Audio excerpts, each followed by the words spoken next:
Huh.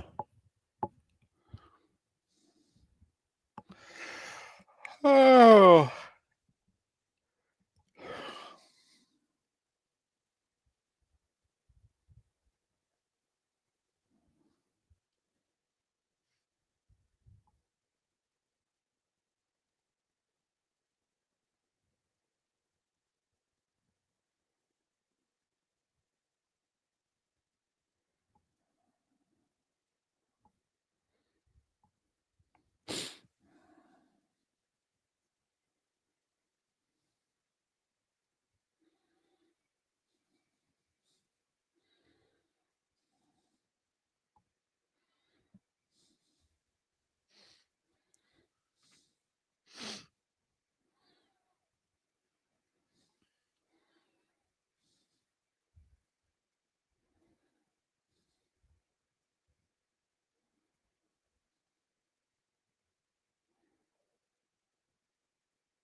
You're listening to Miller and Moulton, coming at you from the Floormeister Studios. Floormeisters, keeping it real.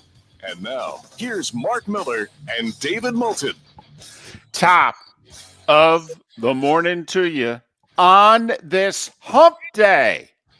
Let's get over it together, shall we? How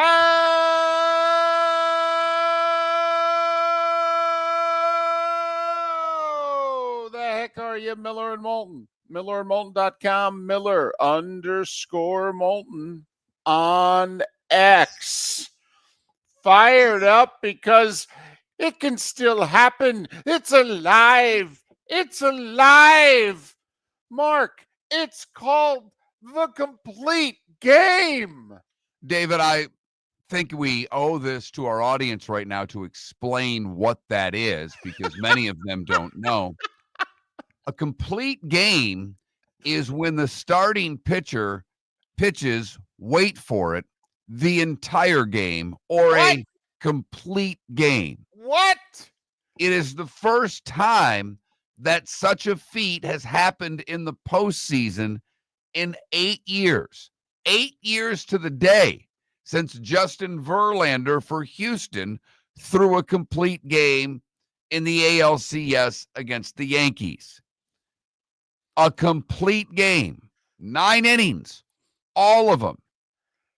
So Wow. This isn't like it's softball. It's not 7. This wasn't rain shortened to like 6. 9 innings. One pitcher is allowed to be the only one for a team for all 9 innings. But Mark, that means he had to face guys for a third time.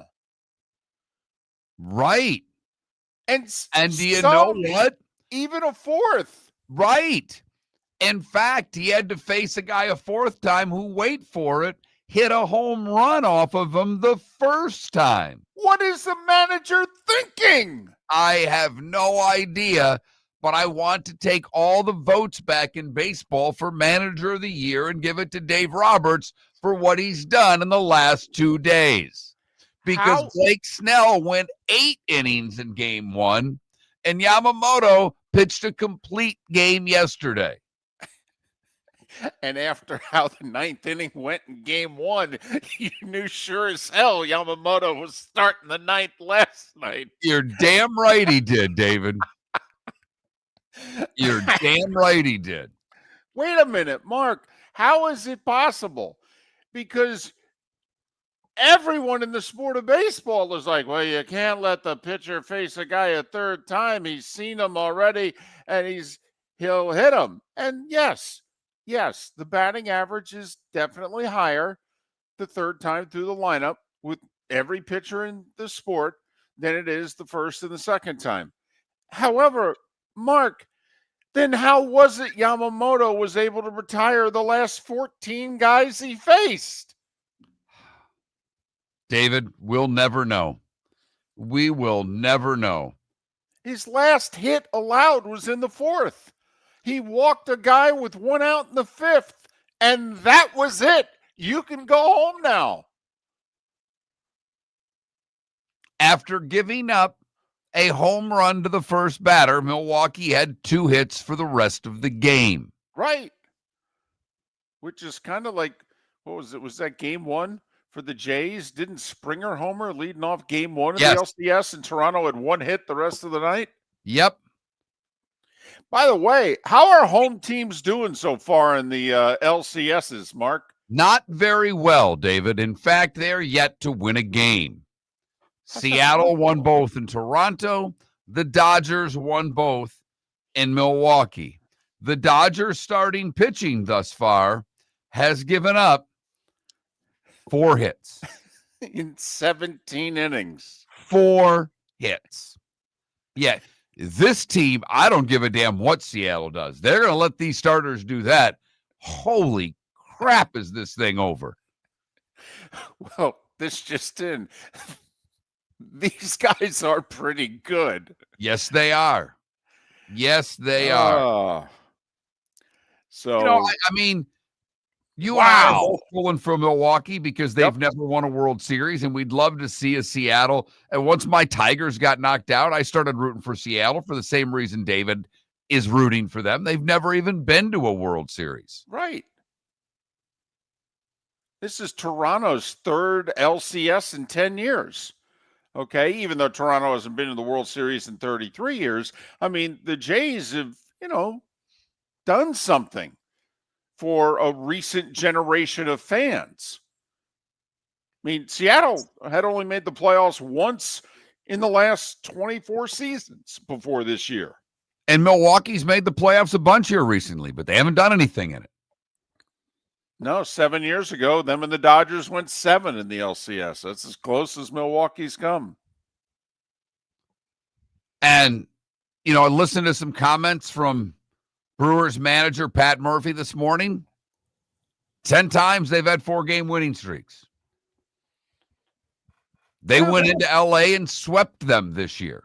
So, he's got something, and he admitted when he said we went to LA and swept them. It's a different team now than it was then, but they still have some things that they can at least focus on as the series shifts to Los Angeles. But come on now. Yeah, Dodgers pitching like this. I was going to say Ohtani wasn't pitching yet, and neither was Blake Snell. All 6 meetings between the Dodgers and the Brewers during the regular season. Brewers went 6-0. You can take that regular season info and you know what you can do with it. Right. Exactly. Uh-huh. Exactly. Right. So a complete game. Oh, Yeah. I need to lay down. How about that? I need to lay down. I didn't know it was still allowed. I thought Roberts was going to get ejected in like the bottom of the 9th inning, and the umpires were going to say, and the pitcher goes with you. What are you even doing? He had thrown 97 pitches going to the 9th inning. You're not allowed to throw 100 pitches anymore. It's like being in Little League in the 75 pitch limit. You must leave now. You cannot pitch and throw the ball 100 times in a single game. It is not allowed anymore. I mean, Blake Snell threw 98. Okay. What did Skubal throw? 98, 99? You must leave the game. You can't stay no more. And the other side of it is the Dodgers are scoring multiple ways. This isn't just mash 3-run home runs to score. Yeah, they had 2 home runs last night, but they, got a couple of hits. They manufactured a few runs. The lineup is starting to produce. Even Ohtani, who had a 1-for-5 night, his 1 drove in a run. Boy, you could see it too. I mean, he knows. Yeah, he knows. He knows what his numbers are. He knows he's struggling. Yep. The relief. Okay, a big fist pump from Otani. Yeah, he knows. Helps when your team's winning, though. It really does. We said that yesterday. He would be getting a lot more grief if they weren't having the success in the postseason that they're having. Judge got all the grief last year. Judge was the only one for the Yankees that hit this year in the postseason. I think he hit 500 in the playoffs. Right. Yeah. It wasn't on him. It was on everybody else. Yep. I mean, listen, when I look at Judge, and who knows, maybe this is going to happen for a few years for Otani also. Bonds was this way. Bonds didn't break through in the postseason until 2002 with the Giants. Yeah, and he had the never did it in Pittsburgh. No, never did it in Pittsburgh. No, he had the three. Bonilla both had horrible postseasons. Yeah, and Van Slyke didn't tear the cover off the ball either, and yet they still nearly made the World Series. But Bonds had the 3 postseasons in Pittsburgh, and he had 2 or 3 with the Giants before he finally broke through and was just, tremendous. Should have won the World Series in 2002, but anyway. So Dodgers up 2-0 heading home. Seattle up 2-0, and they host Toronto tonight as the league championship series continue. Don't you have to bet the Jays? I mean, home teams are 0-4. No, you just have to throw a few shekels on the road team. Knock yourself out. Oh, it sounds like you're not with me. Well, I know what your theory, but the other side of it is Seattle's just ripping the cover off of the baseball against Toronto. Against Toronto, they are, yes. Yeah, so far. So far. Shane Bieber against George Kirby. I don't know. I might throw a shekel or 2 on Biebs. Biebs north of the border, Mark. He's big. See what I did there? I do. Way to go. I'm proud of you. You know what? Can you do the reference of Hump Day instead? Instead of a Justin Bieber reference, for crying out loud. Hump Day, yeah. Oh, boy. This is what I deal with every morning, folks. There was a complete game. You thought you were going to get calm Moulton this morning. You thought you weren't going to get, punchy, off the deep end Moulton this morning. There was a complete game in the playoffs. It is a great Wednesday show for you. We line it up on Wednesday. Seth Everett, Bud Elliott to talk college football. There's a job available that people are paying attention to. And Chris Perkins to talk about the mess that is the Miami Dolphins. A job not yet available, but any day now. That is right. That is right. We know McDaniel's dead man walking. We just don't know when Ross is going to shoot him. That's really all that's left. I'm assuming CBS is the game, although, there's no AFC, NFC anymore. But I would promote it. Okay. Make sure you watch Sunday, 1:00 Eastern, Dolphins and Browns. The losing coach gets fired. Bring Gordon Soley back and put a wrestling twist on it. I think Jeremy Foley should come to the game. He gets to fire the losing coach walking off the field, just like he did to Zook in Starkville all those years ago. Miller and Moulton. We have plenty of football to talk about, but we had a complete game in baseball last night, and the 2 men that host this show are completely baffled because we hadn't seen that in 8 years. Miller and Moulton. Your roof is your home's first line of defense. At Pelican Roofing of Florida, Ronnie, John, and their team bring years of experience to protect what matters most, your family and your business. From residential repairs to large-scale commercial roofing, we deliver honest work, fair pricing, and quality you can trust. An upgrade on your roof can lower your insurance costs. Don't wait for a leak to turn into a disaster. Call the experts at Pelican Roofing today. 1-866-9-PELICAN. That's 1-866-9-PELICAN. Online at PelicanRoofingCompany.com. CCC 1332512. For over 50 years, the Nolan family has been dedicated to protecting local families. Nolan Family Insurance is a second-generation independent agency that specializes in home, flood, auto, and boat insurance. They take the time needed to explain your coverage options and answer your questions so you can make an informed decision that's right for you. If you're looking for an agency that treats you like family, call 941-639-1122 or go to NolanAgency.com. That's 941-639-1122 or NolanAgency.com. Let's talk the big differences between Floormeisters and the big box store that sells flooring. Floormeisters is family owned. They do flooring, not doors, nuts and bolts, or weed killer. They specialize in it. They know it. Floormeisters backs their installer, so if there's ever an issue, good chance the boss, TJ, will come out and make it right.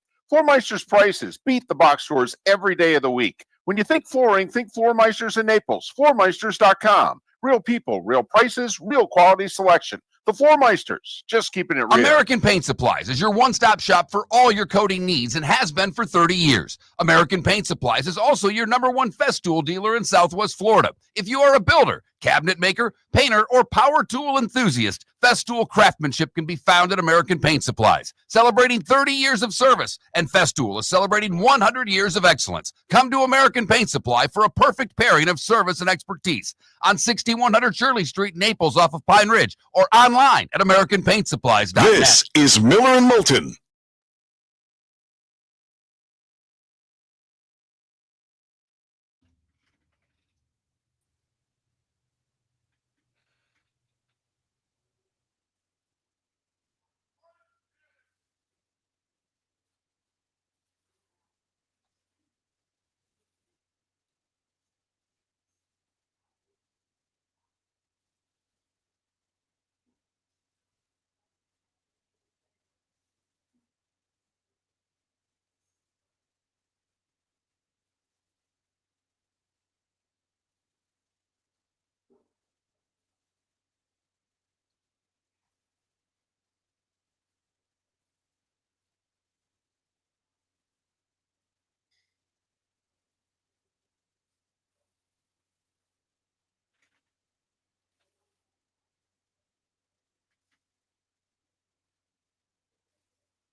Yeah, Joe, I do think he will start at some point because they're an absolute grease fire and they're in contention and have the #1 pick in the draft.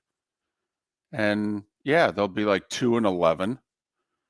And the interim coach will be told by the owner to start Sanders. And it'll be a home game to try to, create some energy and excitement.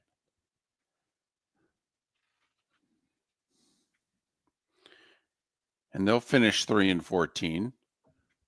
And be able to draft a tackle and they'll have the number 2 pick of the draft. Right.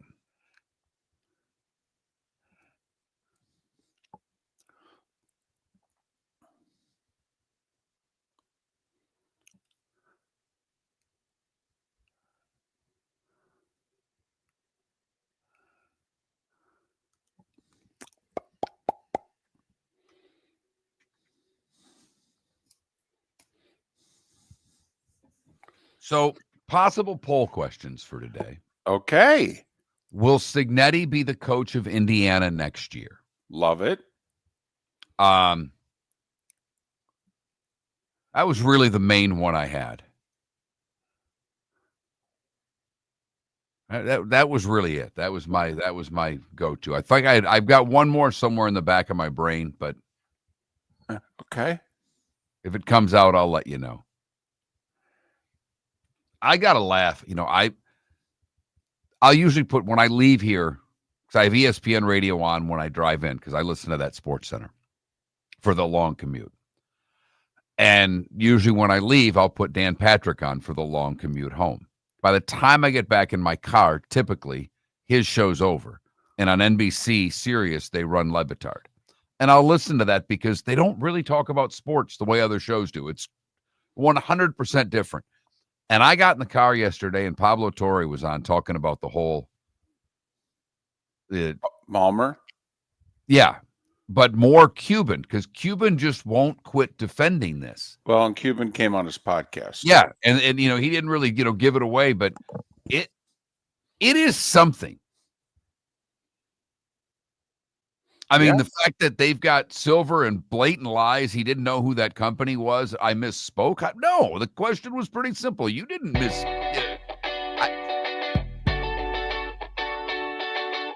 You're listening to Miller and Moulton. And now, here's Mark Miller and David Moulton. 21 minutes past the hour. Thanks so much for being with us on this hump day. Yeah. Miller and Moulton, millerandmoulton.com, Miller_Moulton on X. Seth Everett, Bud Elliott, Chris Perkins to join us as they usually do on a hump day. By the way, JP Shadrick tomorrow live from London. He's already there. I really wish he would do it from a pub. Well, I wish he would do it with a pint of beer in his hand from a pub. I will with a couple of Brits behind him going, "What the hell are you talking to?" I will text him again. He can put a man. In fact, text him and tell him I want a man on the street and I want him at a pub drinking. I could do that. It's nearly lunchtime there right now, so I'll text him. Exactly. Okay. We have demands. For all that we pay you, JP, we have demands. We have demands. He's doing two things. He's doing all this Jags stuff, and then he's calling the game on Westwood 1. Well, I mean, makes sense for Westwood 1. Jacksonville's paying for the flight. And the hotel. Right. Hey, while you're there, can you do the game? Sure. They're not dumb. In fact, you know what I'll do? As soon as it's over, I'll even take calls. Oh, just not for you guys, for our guys. Got it.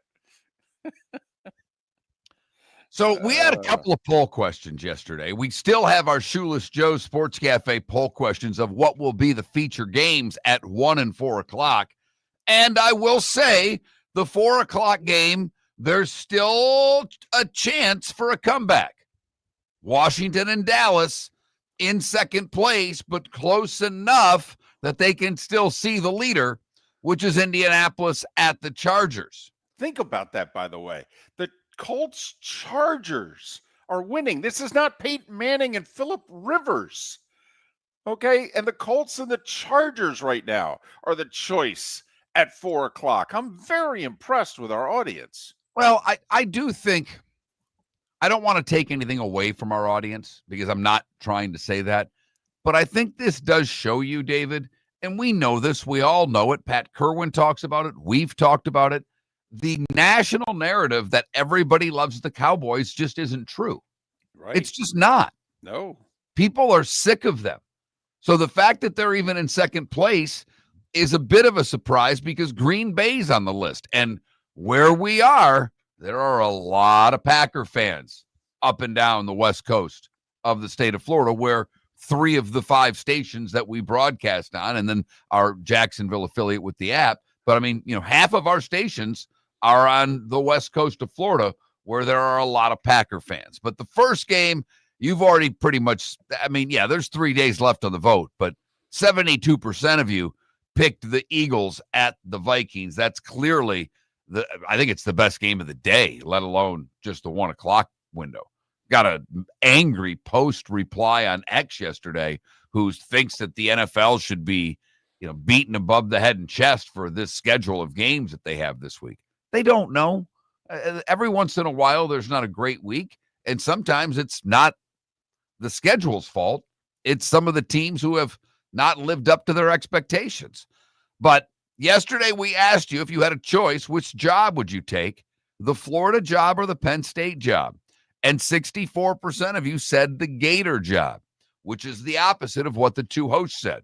We both said the Penn State job. We think it's a clearer path to the playoffs on an annual basis, period. That's the reason. Yeah. And I get that, a lot of people texted on the Pelican Roofing of Florida text line, Pelican Roofing of Florida, 1-866-9-PELICAN. See me slip that plug in right there, David. Nice. That's people talking about the talent pool in Florida. Yeah, it's better in Florida than Pennsylvania, but you're also fighting Miami and Florida State, and to a lesser extent, UCF and South Florida, not to mention every other school in the country that comes to Florida to recruit. Pennsylvania is owned by Penn State. It is. And they can go into Ohio or they can go into New Jersey. So from a talent standpoint and from a money standpoint, it's pretty equal footing. But the most important question of the day yesterday was National Dessert Day.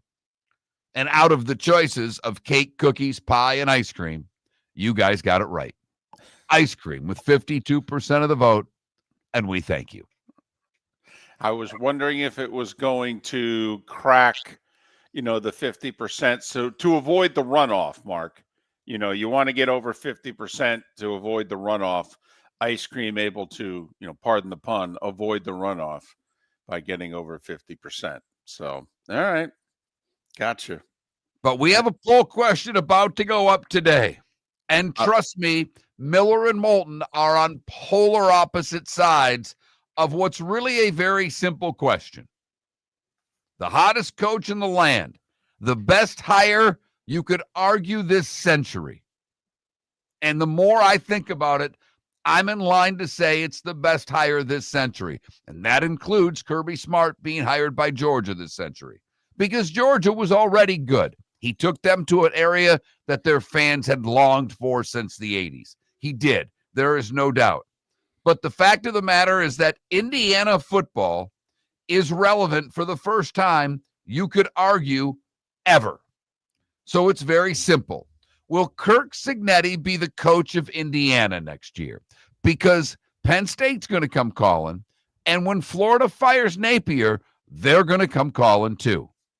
Now, I don't think there will be any other, David, I don't know if you agree or disagree with me, I don't think there'll be any other high-profile jobs out there. Do you? I mean, I don't consider UCLA a high-profile job at all. They don't have any money. Go look it up. I mean, they're broke. It's a terrible job. You don't think Florida? I said Penn State, Florida. Gotcha. Outside of that, I don't think there will be any big jobs out there in college football. Wisconsin count? Would you leave Indiana for Wisconsin? No. That's not what you were asking. You're asking. I don't think it's a big-time job. Okay. Well, you said high profile. I don't think it's a high-profile job. I don't. Okay. All right. I mean, in Wisconsin, it's a high-profile job. I don't even know if it's a high-profile job in Minnesota. Do we think the Florida State job's going to become available? Ooh, that's interesting. You know what? You're on to something there. So, yeah, that could be. Mean, we're talking $53 million. It would be Florida State saying to Penn State, hold my beer. Okay, we're up to number 2 on the buyout list. I mean, A&M and Jimbo, you got to think it's going to be number 1 for a while. Oh, yeah. for a while. I mean, what was it, 76? Right. And Franklin, which is right around 50, is way ahead because, I pay attention to my alma mater. If they fire their guy, Jonathan Smith, the guy that came over from Oregon State, it's like a $30 million buyout. That would be the third highest buyout ever. I mean, everything else is much lower than what Franklin, and even when Florida buys out Napier, that will be one of the higher buyouts at $20 million if they let him finish the season, 24 if they don't. So will Curt Cignetti be the coach of Indiana next year? It's as simple as that. Yes or no? Absolutely. I'd bet serious money on it too. Give me whatever odds you want to give me. Yes, he's not going anywhere. He doesn't have to. That's the thing. He doesn't have to. He's competing for the Natty where he is. Why does he have to leave? And you believe that, let's just say he coaches 5 more years because he's 64. We don't know how long he's going to coach. 6 more until he's 70. You think every year Indiana will be a player for the national championship? Because I don't. No. I think this is a moment in time. And it's a great moment in time for he and they. And they were outmatched last year. This is a better team than he had last year. I give you that. Think about that, by the way. Okay, how many of you thought he would field a better team this year? How many of us thought that last year was the musical version of a one-hit wonder? I mean, how many of you thought Indiana football in 2024 was Dixie's Midnight Runners? That's what they were, right? Yes, very good. I mean, and they're better this year with a different quarterback, by the way. He will stay at Indiana. Book it.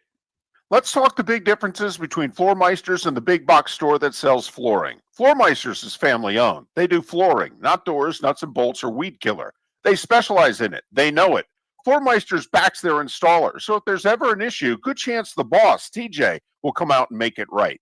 Floormeister's prices beat the box stores every day of the week. When you think flooring, think Floormeisters in Naples. Floormeisters.com. Real people, real prices, real quality selection. The Floormeisters, just keeping it real. American Paint Supplies is your one-stop shop for all your coating needs and has been for 30 years. American Paint Supplies is also your #1 Festool dealer in Southwest Florida. If you are a builder, cabinet maker, painter, or power tool enthusiast, Festool craftsmanship can be found at American Paint Supplies. Celebrating 30 years of service, and Festool is celebrating 100 years of excellence. Come to American Paint Supply for a perfect pairing of service and expertise on 6100 Shirley Street, Naples, off of Pine Ridge, or online at AmericanPaintSupplies.net. Mark your calendars, Friday, October 24th, the 2025 Industry Appreciation Awards, Southwest Florida's premier business event at the Calusa Sound Convention Center in Fort Myers. It's hosted by the Lee County Economic Development Office, Horizon Council, and Horizon Foundation. Tickets on sale now. Visit IndustryAppreciationAwards.com. That's IndustryAppreciationAwards.com for your tickets today. Lee County,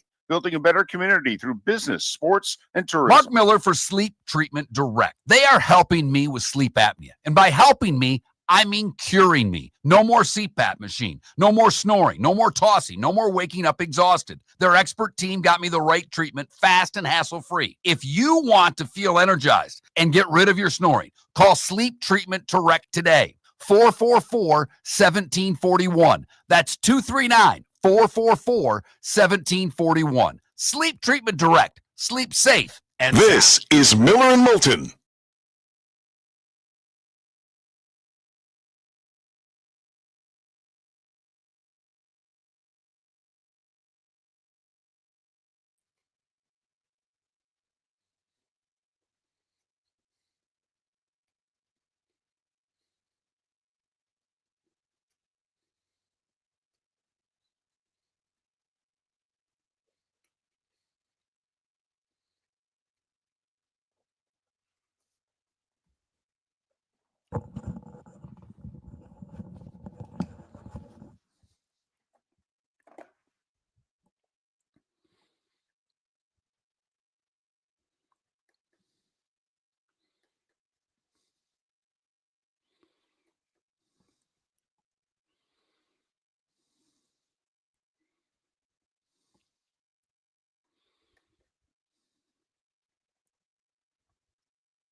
Ryan Marie, no more epic notes. Although remember the text just the day before, my wife says that she was going on her honeymoon.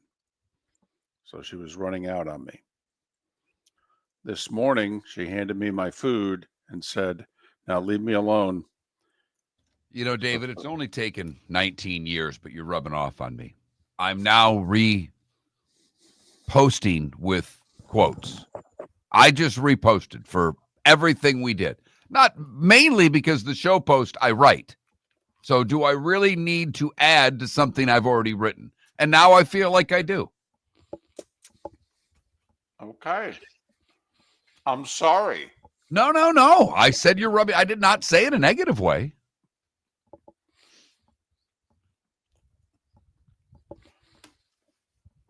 You're right. Is it Tiger? Tiger 42, Dexy. What did I say? Dixie? Dexy Midnight Runner. Oh, I heard it as Dexy. I wasn't listening that closely. Was Dexy Midnight Runners. I think it was with an S. I think. It wasn't Dexy's Midnight Runner, was it? Yeah. I don't know. Oh, Ryan. Oh. Dexy's Midnight Runners. Dexy's with an X. I'm really happy you took us to break there because I was going to go, well, that may come on Eileen, but we'll be coming with the starting five wow. next. If you had any Rome pause, I was pouncing. Boom.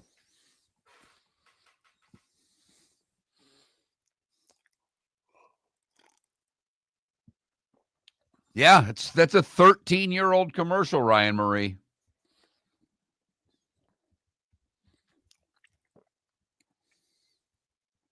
Mike.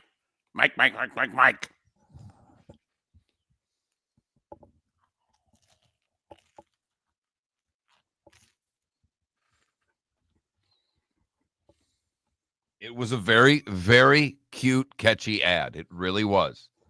In fact, that you could argue of all the Geico ads, that's the best one. And they've had some good ads. Come on, Mike. Mike.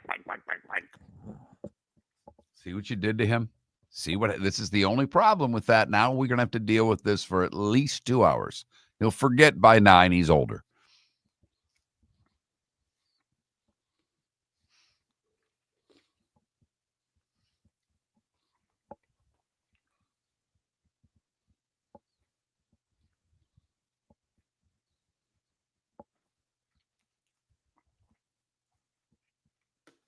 So my buddy that's coming in on Friday, his nickname is the Big Hitter. He was a golf pro, and we called him the Big Hitter.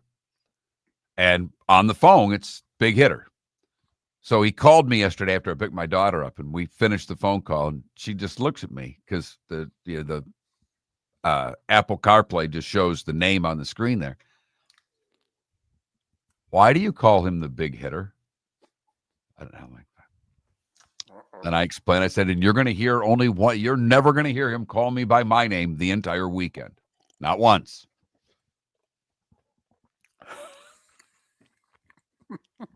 And I did explain, I said, and you know your dad's loud. I said, the Big Hitter's loud. And our other buddy that's going to be over, Roy, is twice as loud as both of us.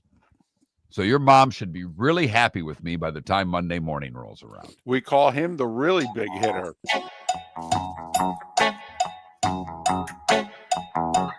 You're listening to Miller and Moulton. And now, here's Mark Miller and David Moulton.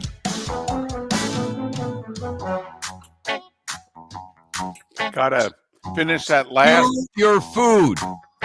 Bagel with peanut butter. That's tough to, We talked about this. You cannot do peanut butter that close to coming back on air. There is no way. If you want me to start the segments, but we've been doing this for nearly 20 years, I send us to break a lot. You come out of break. And there you are, just pounding a bagel in front of me and the entire YouTube and Twitch audience. See, at least they can go to their kitchen. I can't. You are just plowing through food that entire break. And then what do? The music comes back on. You're like, I'll go get that one last bite in. I can't let the last bite just sit there through this 16-minute segment. All right? I can't. Because it's not like there's a point during the segment where we're going to play a 20 or 30-second sound bite where I can then demolish it. You know, you've done pregame shows while eating because you go to the taped interview and then you could finish what you had started. You were half a hot dog and you still had half left, and you go, well, I can finish that during the, player interview. We don't have that. What we do have is The Starting Five. 5 big stories you need to know. Here is the Starting Five. If you're driving, pull over. If you can't pull over, grab the wheel tightly with 2 hands at 10 and 2. And if you're home, sit down. Because there was a complete game in a playoff game last night in baseball. You heard me. It wasn't rain shortened. All 9 innings. Yamamoto for the Dodgers gave up a home run to lead off the game. Allowed 3 base runners the rest of the way. 2 hits and a walk. Dodgers got homers from Teoscar Hernandez and Max Muncy. Ohtani just 1 for 5, but the 1 hit was an RBI single. Yamamoto retired the final 14 batters of the game. His last hit allowed was in the 4th. Dodgers 5-1 over the Brewers. They lead the series 2-spit. Just like Toronto trails Seattle 2-spit after losing both at home. Mark, only 3 times have teams in a best of 7 lost the first 2 games at home and come back to win the series. Only 3 times. So the Dodgers up 2-0 with a day off. They're going to go Tyler Glasnow, Ohtani, and Blake Snell in that order, 3, 4, 5. Brewers, meanwhile, pitched Peralta last night. Last 2 times he's pitched, the Brewers have lost. Toronto's going to throw Shane Bieber on the hill tonight at 8 o'clock. George Kirby for the Mariners. FS1, by the way. Wow, they're really burying this series. What in the world is Fox running in prime time that's going to do a better number than if they threw the ALCS up there? I don't care if it is Toronto and Seattle. Are you kidding me? By the way, did you see the official rating for your playoff game, that game 5? What was it? The Friday night Tiger Mariner game that went until 1:15 in the morning. Yeah. 8 3/4 million viewers on average. Best division series rating for a game in 15 years. So there. By the way, those 3 teams that have come back after losing games 1 and 2 at home, all were in the World Series. 85 Royals against the Cardinals, 86 Mets against the Red Sox, and the 96 Yankees against the Braves. NFL news. First off, the trade deadline's 20 days away. It was 3 weeks yesterday, November 4th, a Tuesday. All right. Cowboys owner and general manager Jerry Jones said, we're still in it. We're in a good position. They've got extra draft picks, he pointed out in his weekly radio segment on The Fan in Dallas. Yeah, he does an hour every week. They also have $31 million in cap space because, they replaced Micah Parsons on the cap with the guy making $2 million. But he says we're in position to help the defense. Remember, it was like 7 years ago. We went and got Amari Cooper when we were scuffling midseason. We lost like 1 game the rest of the way. We're in position to do something. 1 week after signing C.J. Gardner-Johnson, the Ravens released him. It was because the Ravens also went out and acquired a safety and played him over CJ. And so CJ went to the Ravens and said, listen, if you're not going to play me, could you release me? And they went, yeah, sure. Tell you what, after the way they played Monday night, the Bills should be calling. So should the Lions. I mean, the Lions have so many holes at that position right now. It's not even funny. There you go. Former Jets center Nick Mangold, also an Ohio State standout. He's battling chronic kidney disease, and no one in his family is a match. So he went public yesterday saying, yeah, I need help. I need a kidney transplant. College football, FIU snapped a 10-game road losing streak. As a 9.5-point underdog, Mark, they went to Western Kentucky and whooped up on the Hilltoppers, 25-6. New Mexico. Western Kentucky was 5-1. That was the best team playing last night, and they got whooped. They did at home. Meanwhile, Liberty with a late score, and New Mexico State missed a field goal to force overtime at the gun. Liberty a winner 30-27, but New Mexico State a road cover on a Wednesday as they were getting I think it was 11.5. And Arkansas State kicked a 38-yard field goal at the gun to win on the road at South Alabama 15-14. And they were 8.5-point dogs. So two of the big road dogs won outright, and all three road dogs covered. Usually these midweek games in college football, you just take the home teams, period. Not last night. FIU will play another midweek game next week. Talked to our buddy who works there. He said, hey, man, ESPN2. We don't get on ESPN2 very often. Okay, you got to play these games. Yes, you do. NHL. Lightning lost in overtime at Washington 3-2. Decent game. Yeah, Gensel and Point, the goal scorers for Tampa Bay. Chetron, the game-winning goal for Washington, Jacob Chetron in overtime. Meanwhile, a remarkable achievement by the New York Rangers. In fact, it had never been achieved before.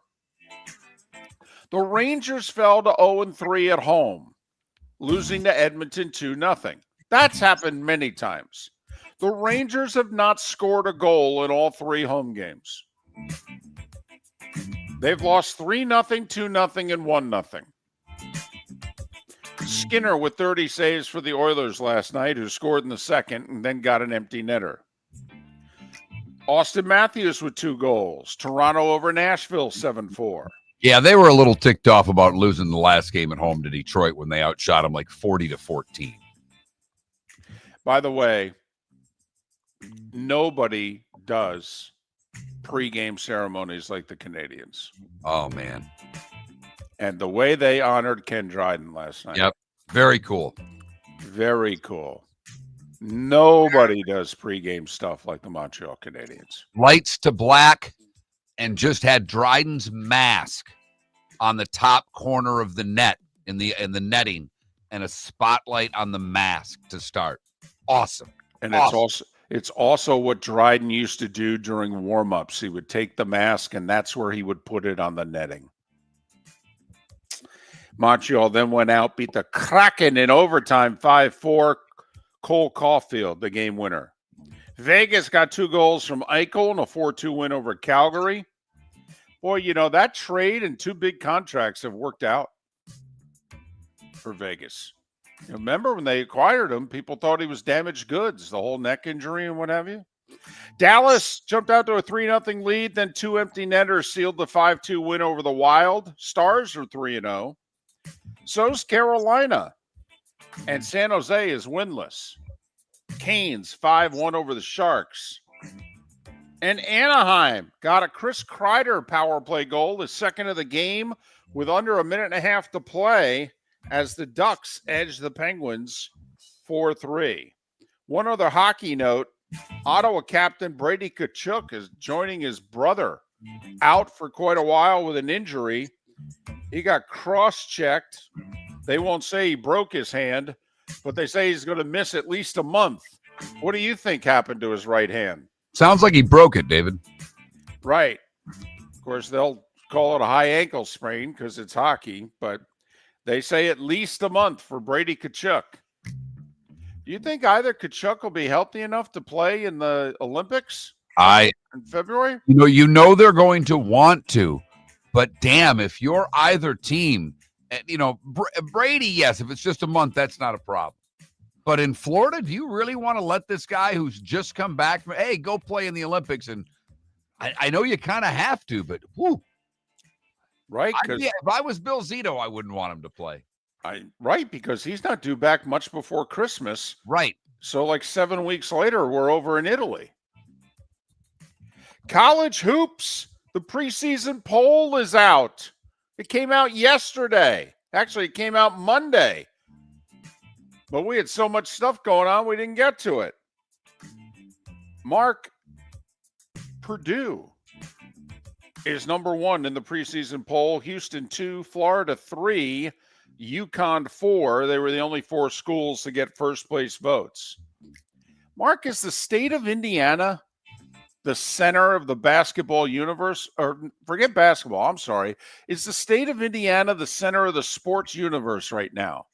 You've got Indiana in football. The Colts are 5-1. Purdue is preseason number 1. The Pacers went to the finals. The FIVA were a game away from the finals. Pump the brakes. I don't know. They got a lot going on right now. Pump the brakes. Okay. St. John's, Duke, Michigan, BYU, Kentucky, and Texas Tech round out your top 10. That's right. Texas Tech. Let's see. They went to the softball finals. The football team's leading the Big 12. All right. And the highest ranked Big 12 team, well, second highest ranked behind Houston, is Texas Tech.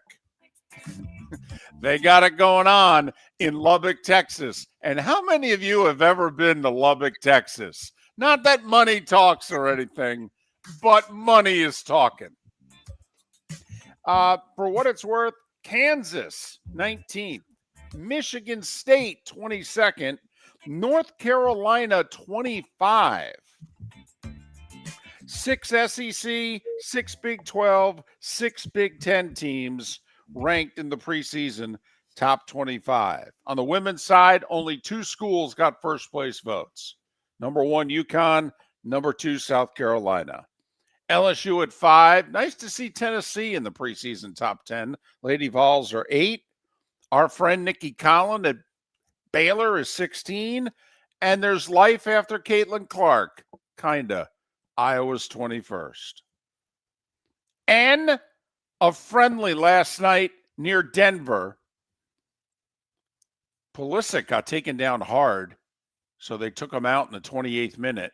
United States 2-1 over Australia. At least the big guns are playing for Team USA in these friendlies, Mark. You know, the World Cup is coming up. And by coming up, I mean it's next year. And at 8 minutes before the hour, that was the starting 5. 5 big stories and a friendly and a complete game here on Miller and Moulton. The starting 5 brought to you by Lee County, building a better community through business, sports, and tourism. And I bring you that because it's obvious that David did not read the email that I sent him yesterday. It's not brought to you by a bagel with peanut butter, although it could be. It could be. Brought to you by Lee County. Making life better through sports, business, tourism, and bagels. Miller and Moulton.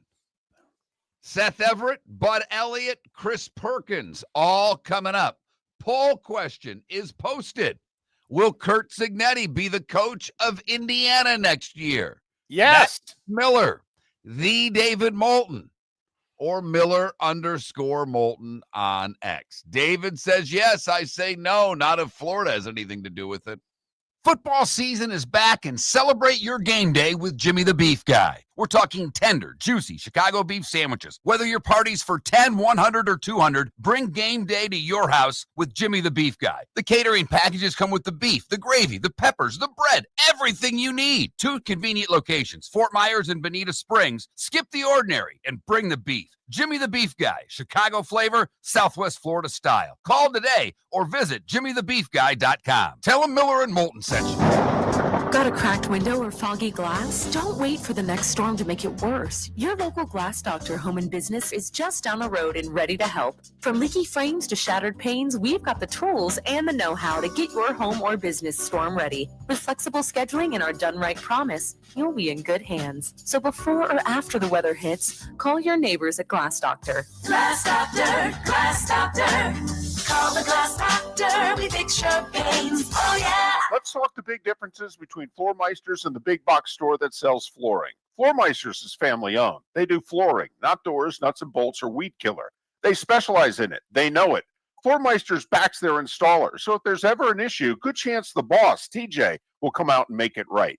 Floormeister's prices beat the box stores every day of the week. When you think flooring, think Floormeisters in Naples. Floormeisters.com. Real people, real prices, real quality selection. The Floormeisters, just keeping it real. Your roof is your home's first line of defense. At Pelican Roofing of Florida, Ronnie, John, and their team bring years of experience to protect what matters most, your family and your business. From residential repairs to large-scale commercial roofing, we deliver honest work, fair pricing, and quality you can trust. An upgrade on your roof can lower your insurance costs. Don't wait for a leak to turn into a disaster. Call the experts at Pelican Roofing today. 1-866-9-PELICAN. That's 1-866-9-PELICAN. Online at pelicanroofingcompany.com. CCC 1332512. Cape Coral Police Department is growing and they want you to be a part of it. They're hiring new officers. Starting pay is between $74,000 and $90,000 depending on your experience. And with a $10,000 hiring bonus, you could be making $100,000.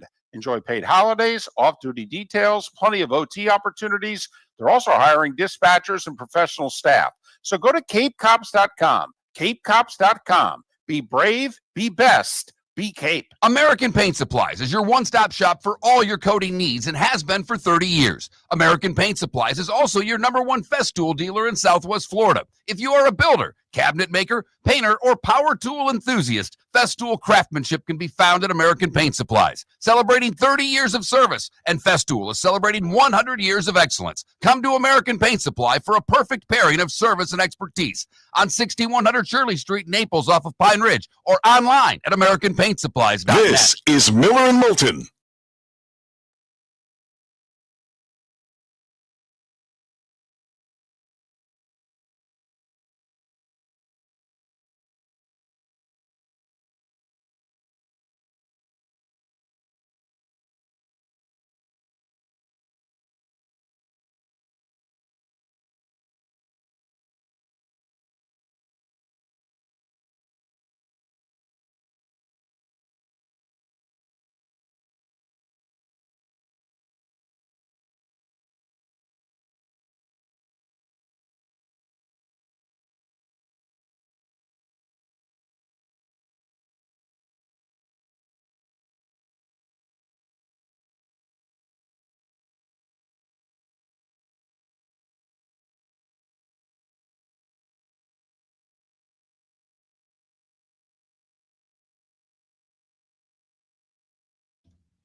Oh, Big OC, got to remember there's 2 things you want if you're covering a team. And Chris would much rather the Dolphins be really good. But mediocrity is not one of them. You'd rather have good or absolute disaster. Yeah, last year sucked. The columns write themselves now for Chris. And that's what, I mean, he's interested in pumping out columns that people want to read. And when they're bad, people want to read the columns. They want to read them more when they're good. But when they're mediocre, people aren't as interested. Yeah. Last year's 8-9, starting out 2-6. Awful year for a beat writer.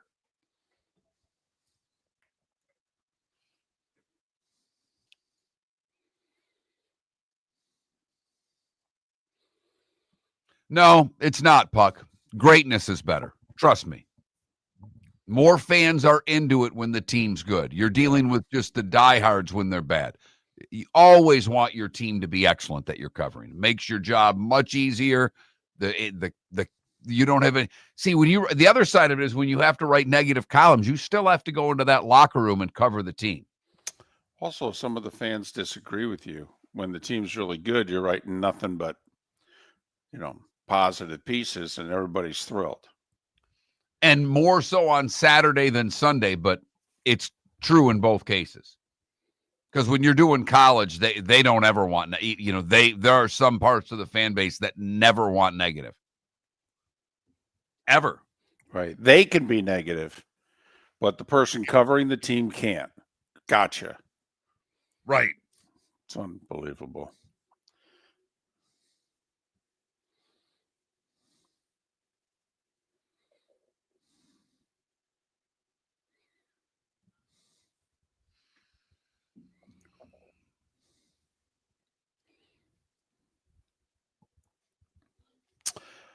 Yes, Clark, because they all want the credit, but none of them want the blame.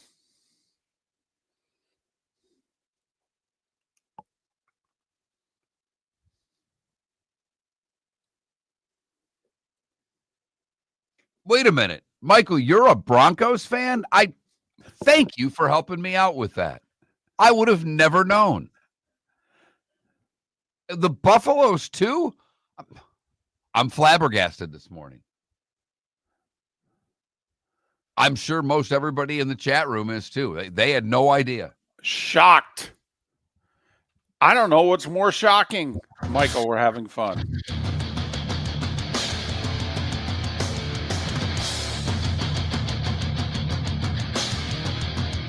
You're listening to Miller and Moulton, coming at you from the Floor Meister Studios. Floor Meisters, keeping it real. And now, here's Mark Miller and David Moulton.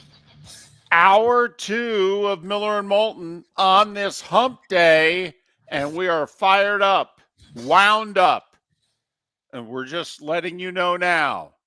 We might be a little too fired up and wound up. We might need, a slap of Nicolas Cage. Snap out of it.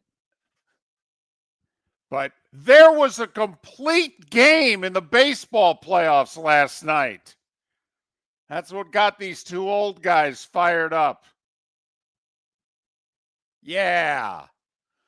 Not only that, we have a good guest list on Wednesday. Seth Everett, an hour from now. Bud Elliott, talk college football. Chris Perkins, the Dolphins, at the top of the bonus hour. So we're always fired up on a hump day.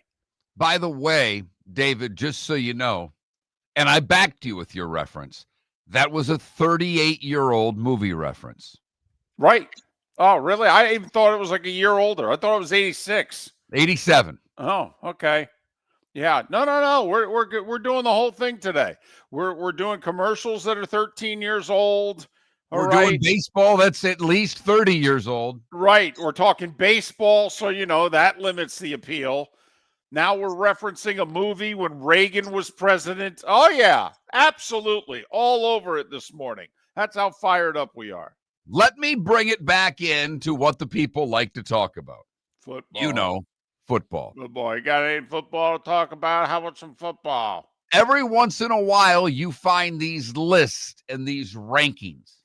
And I have started because I had some back issues and I finally got clearance to exercise again. And look, I don't go nuts. All I do is walk uphill on the treadmill for 45 minutes. But I have found that if I have my phone next to me while I'm listening to tunes, that's one good way to pass the time. But the other is while the music's going on is that I am trying to read as many articles as I can. And I just open The Athletic and just go from one to another to another. And they put out, one of the writers puts out every week his quarterback rankings. Jeff Howe is the writer. Want to give him credit. And he does it week to week. And the top 3 did not change. I guess the top 4 did not change. And Josh Allen is 1. Patrick Mahomes is 2. Wait a minute. What? That's what he has. So you already have a problem with it. But Baker Mayfield is 3.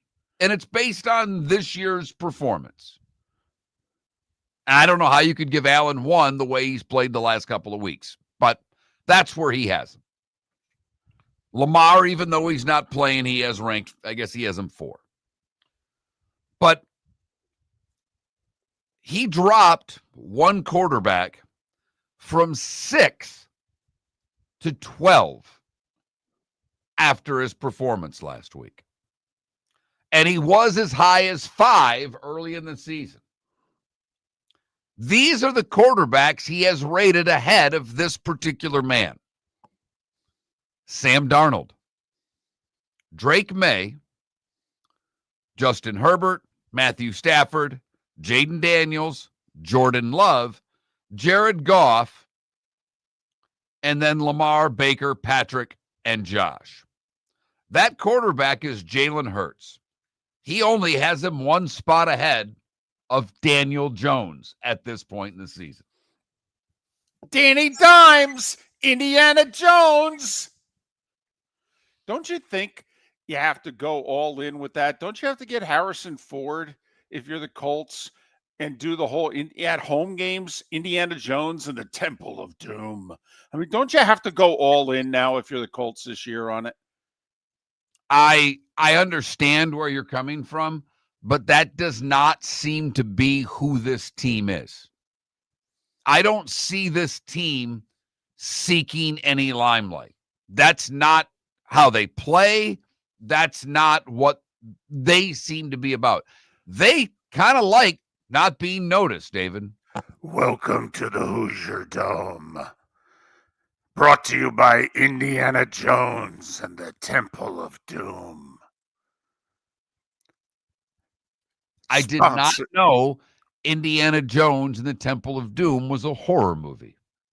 Brought to you by Ritz Munchables. Eat 'em or we'll kill you. There you go. And there's another really... Now that's so about 12 years ago, Westwood One changed their voice guy.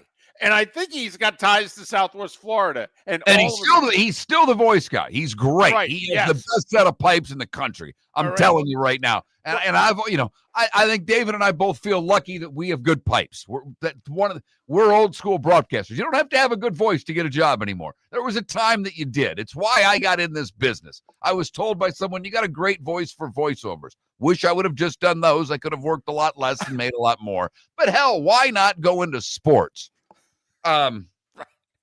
Somebody led you down the wrong path. No. They led me down the right path. I chose to go the wrong way with that path. So all of a sudden, and we forget who the old Westwood One guy was 12, 15 years ago, but this guy, you've heard him before with the really deep voice. And all of a sudden, it was March Madness. Right. It was March Madness, and Westwood One has all the games. And Westwood One. We worked one, carried the games. We carried the tournament on the station we were on. And so that's when we did a 10 to noon show because we were on in the afternoons. And then the games would be on all day long on Thursday and Friday. For David and I, it was our 2 favorite days of the year. It was a 2-hour show. We were done by noon. We were at the bar having a beer and wings by 12:15. But this voice caught us off guard. We were used to a certain voice, and all of a sudden it's changed. All right. And then we're done with the show. And before we leave the studio, Westwood One's coverage of the NCAA tournament starts. And this voice goes, "You're listening to Westwood One's exclusive coverage of the NCAA basketball tournament presented by," and one of the sponsors was the sponsor. Okay. Was Ritz Munchables. Okay. And the way he said it with that voice, "Brought to you by Ritz Munchables." And there was a tagline. Well, we came on the air the next day and we changed the tagline because of the voice. Instead of, I don't know, it fills you up or hearty, whatever the tagline was. Okay. We just said, "Brought to you by Ritz Munchables. Eat them or we'll kill you." Because that's what he sounded like. Yes, he did. Now, I have an issue with some of these rankings because the fact that, Dak Prescott is ranked 15th behind Aaron Rodgers is laughable to me. Dak Prescott this year is a top 10, top 8 quarterback. He might be a top 5 quarterback this year. I'm serious. I don't know. Baker might be the only guy that I think is in the same area code. Dak's playing amazing football. He really is. He's playing great football. The Cowboys are not a good team. They're not. Dak's been tremendous. But Jalen Hurts, 12. Now, Eagle fan freaks. When anybody ever disparages their quarterback, Eagle fan freaks out. Right. If anybody's going to disparage him, it's going to be us. You can't disparage him. Okay? We get to say he sucks. You don't get to say he's above average. You got it? But, I find it amazing that, he has Tua ahead of Michael Penix. I'm sorry, what? What? Not to pick apart your list, sir, but if you want to have Tua above Cam Ward, and put it this way, Bryce this year so far, Bryce Young or Tua? Well, certainly Bryce Young at home. So Bryce Young at home's the top 15 quarterback. Bryce Young on the road's bottom 5. Where does that average out to? Penix has started 8 games in his career. He has Caleb Williams behind Geno Smith. I'm sorry, you can't do that. Geno Smith has been awful this year. Awful. He has struggled. Yep. But I just saw the Jalen Hurts dropping to 12 going, I just imagine being an Eagles fan reading that and how upset they would be. Now, Eagles got a big break Monday night with Washington losing and Washington and the Cowboys playing one another. So if Philly can go into Minneapolis and beat the Vikings, they could get some real separation in the NFC East going. Pelican Roofing of Florida text line is open, David. An Eagles fan has a problem with our assessment of Eagles fan. Not with where Jalen Hurts is ranked, ironically. That's not a fair assessment of Eagles fans. Jalen is not playing well this year. There are lots of reasons for it, including an offensive line that's just not the same, but Jalen's not playing well. We know. But we've noticed how upset an Eagles fan gets when you say their quarterback's not a top 10 quarterback in the league. You get, he's a winner. And he is. And he's a leader. There's no doubt. But throwing the football, not necessarily the strongest part of his game. And for a quarterback, one would think that's pretty important. Another person liked your Westwood One imitation. They said it made him snort out their coffee. And another saying that you also do a good Ed Orgeron voice. Did you see Coach O at the Ryder Cup on one of the practice rounds? He was leading his section of fans into cheers. It was too quiet for him. He turned around. He led the whole section into cheers. I thought it was great. He looks terrific. I think he's still getting paid by LSU. There are certain people that are perfect. He was. For their job. He was. He was perfect. Come on now. None of us, Mark, remember any halftime pre or post game interviews. But when Ed Orgeron got the LSU job and he started ending every live interview with "Go Tigers, go Tigers," and all of us are watching college football and we're like, no, wait for it. And the sideline reporter would hold the mic and stop and wait for him to go Tigers. American Paint Supplies, celebrating 30 years in Naples, is proud to be the exclusive Farrow & Ball dealer in Southwest Florida. The best thing to come from the UK since the Beatles, Farrow & Ball has the colors and paints at American Paint Supplies. See why all the designers and painters choose Farrow & Ball. For 30 years, American Paint Supplies provides the perfect pairing of service and expertise on 6100 Shirley Street in Naples off of Pine Ridge or online at AmericanPaintSupplies.net. American Paint Supplies is your one-stop shop for all your coating needs. Let's talk the big differences between Floormeisters and the big box store that sells flooring. Floormeisters is family owned. They do flooring, not doors, nuts and bolts, or weed killer. They specialize in it. They know it. Floormeisters backs their installer, so if there's ever an issue, good chance the boss, TJ, will come out and make it right.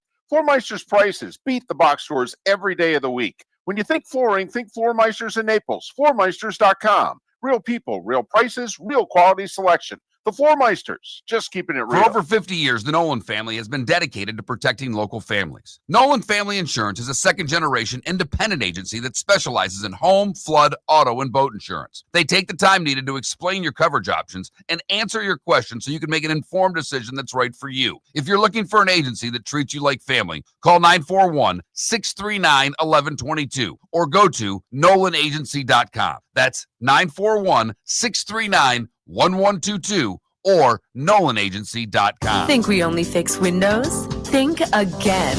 Your local Glass Doctor Home and Business does so much more to upgrade your home. We custom build stunning shower and bath enclosures, install sleek glass doors and windows, and can bring fresh life to foggy or cracked panes. Need a glass tabletop or a statement mirror? Yep, we do that too. If it's glass and it's in your home, we're the team to call. Call the Glass Doctor, we fix your pains. Oh, yeah. This is Miller and Moulton.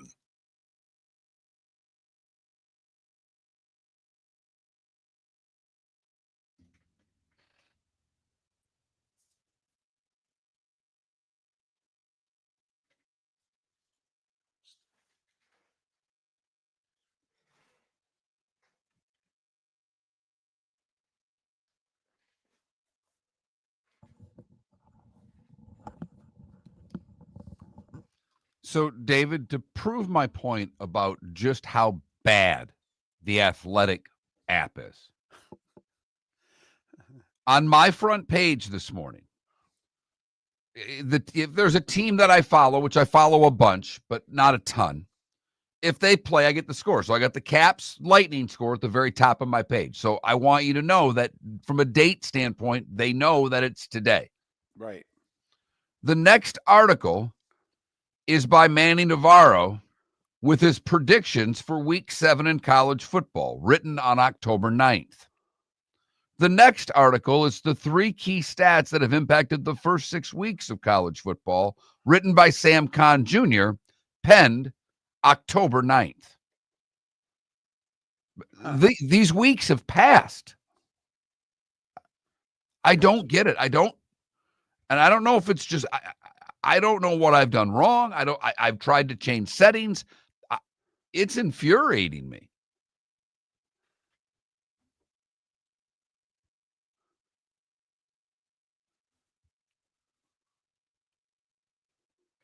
I've got something here if you don't. And I did discover what my other poll question was. Oh, okay.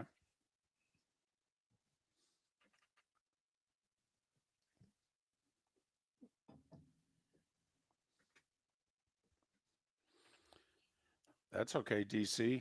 Eagles are having trouble running the ball. So something's got to get right. No, Eagles fans should always be very fond of US Bank Stadium.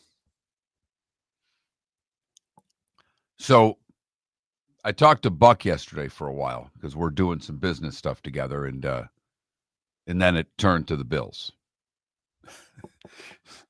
Man, that's right. He's a Yankees and a Bills fan. And he's a big Bills fan. And he goes, and I didn't see it. He goes, did you see the interview with Josh Allen before the game? I said, no, I didn't. He goes, have you heard it? Have you read it? Buck, I don't watch that stuff. He eviscerated Josh Allen for a good 12 minutes. I couldn't get a word in. Because Josh Allen talked about how his wife and he goes, I almost called your show. I go, well, we don't take calls, but thanks for listening. He goes, Moulton would have been all mad at me. But anyhow, Josh Allen talked about how he's a changed man since he got married and was asked if his legacy would be affected by not winning a Super Bowl. And he basically kind of went Scotty Scheffler and said, no, not really. And Buck just starts listing all of the athletes, golfers, football players, baseball players. He goes, did you know who they were even married to when they played? Your wife? Are you kidding me? Because we didn't know who Barbara Nicholas was until Jack was 50, for crying out loud. And I mean, he goes, all he wanted to do was cut you apart on the golf course. And he just starts, and I mean, he did not let up. I mean, I'm in my car for 6 minutes, 7 minutes, then I got to pick the daughter up, and we walk out to pick the daughter up. So I, got off the car phone and on the regular phone, and he just kept going. It was fantastic.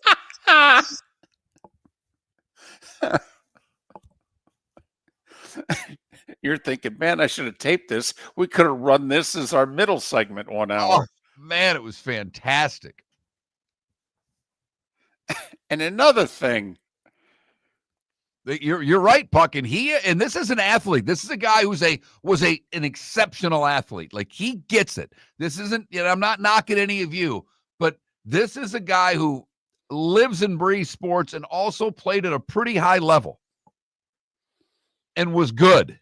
Yeah. And the ultimate competitor too. And that's the part that has him. He's like, are you kidding me?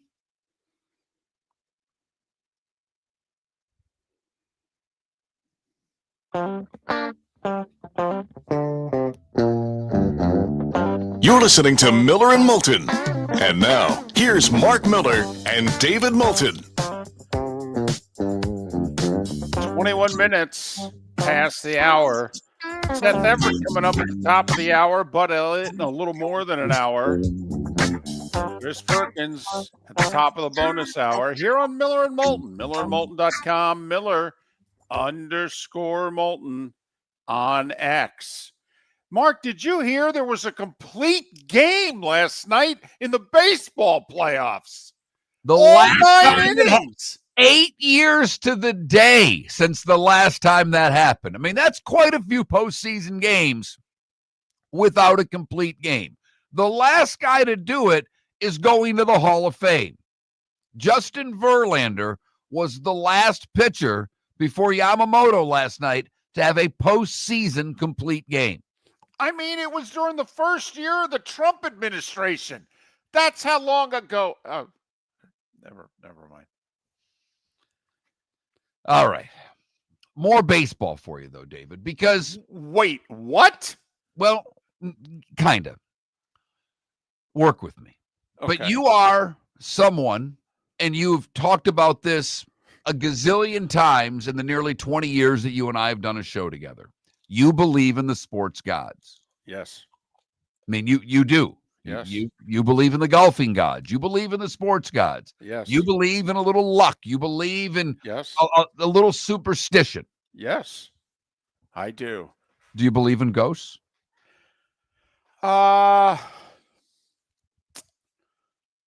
No. Because while it didn't affect the Dodgers on the field, the hotel they stay in Milwaukee, the Pfister Hotel, there are many that believe the hotel is haunted. It opened in 1893. They say it has an eerie atmosphere. Now, David, I've never been there. I haven't been to Milwaukee in many, many years. And when I was there, I stayed in my friend's dorm room, I think. So I have no word on this one way or another. But Mookie Betts thinks it's so haunted that he doesn't stay there when they go to Milwaukee. He gets an Airbnb for the weekend or the week or whatever. He won't stay there. And now to Oscar Hernandez, also checked out of the hotel because his wife wouldn't stay there. He says, I don't believe in ghosts. I've stayed there before. I've never seen anything or heard anything. But my wife is on this trip, and she said she doesn't want to stay there, so we have to find another hotel. I've been hearing from other players and other wives that it's something happening in these couple of nights. There are stories about this hotel as long as teams have been staying there, that people's clothes have been moved, that TVs randomly turn on and off, that people hear things in the hallway. A lot of players just chalk it up to other players playing pranks. There's a St. Pete hotel that a lot of people won't stay at either. Sports teams have moved from, and guys are like, nope, not staying there. I think it's the Vinoy. Okay, the Vinoy Renaissance, I believe, in St. Pete. All right. So I would want to, there's part of me that wants to throw up a poll question.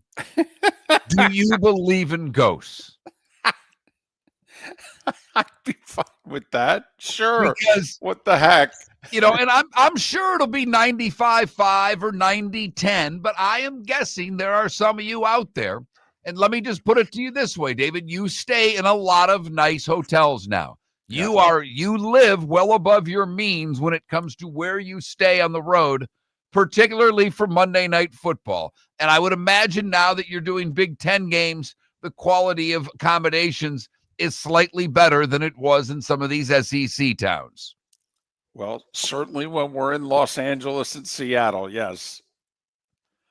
So I am just curious. 21,000 on the Pelican Roofing of Florida text line. 21,000 is the number. If you've never texted the show, the keyword's Miller. Do you believe in ghosts? Do you believe that a hotel could be haunted? I love the fact that one of the hotels that's known as haunted, literally when you look it up online, it says, but the ghosts are not angry. They just play tricks on you. Like they move things in your room. Okay, I'm laughing. I'm like, you're serious when you're writing this now?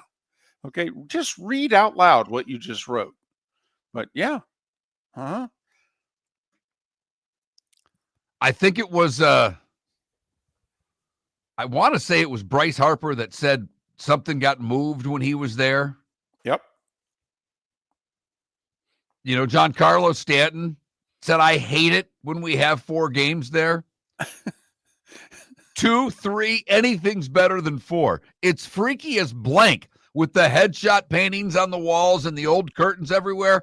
It reminds me of the Disneyland haunted house. The less time I'm there, the better.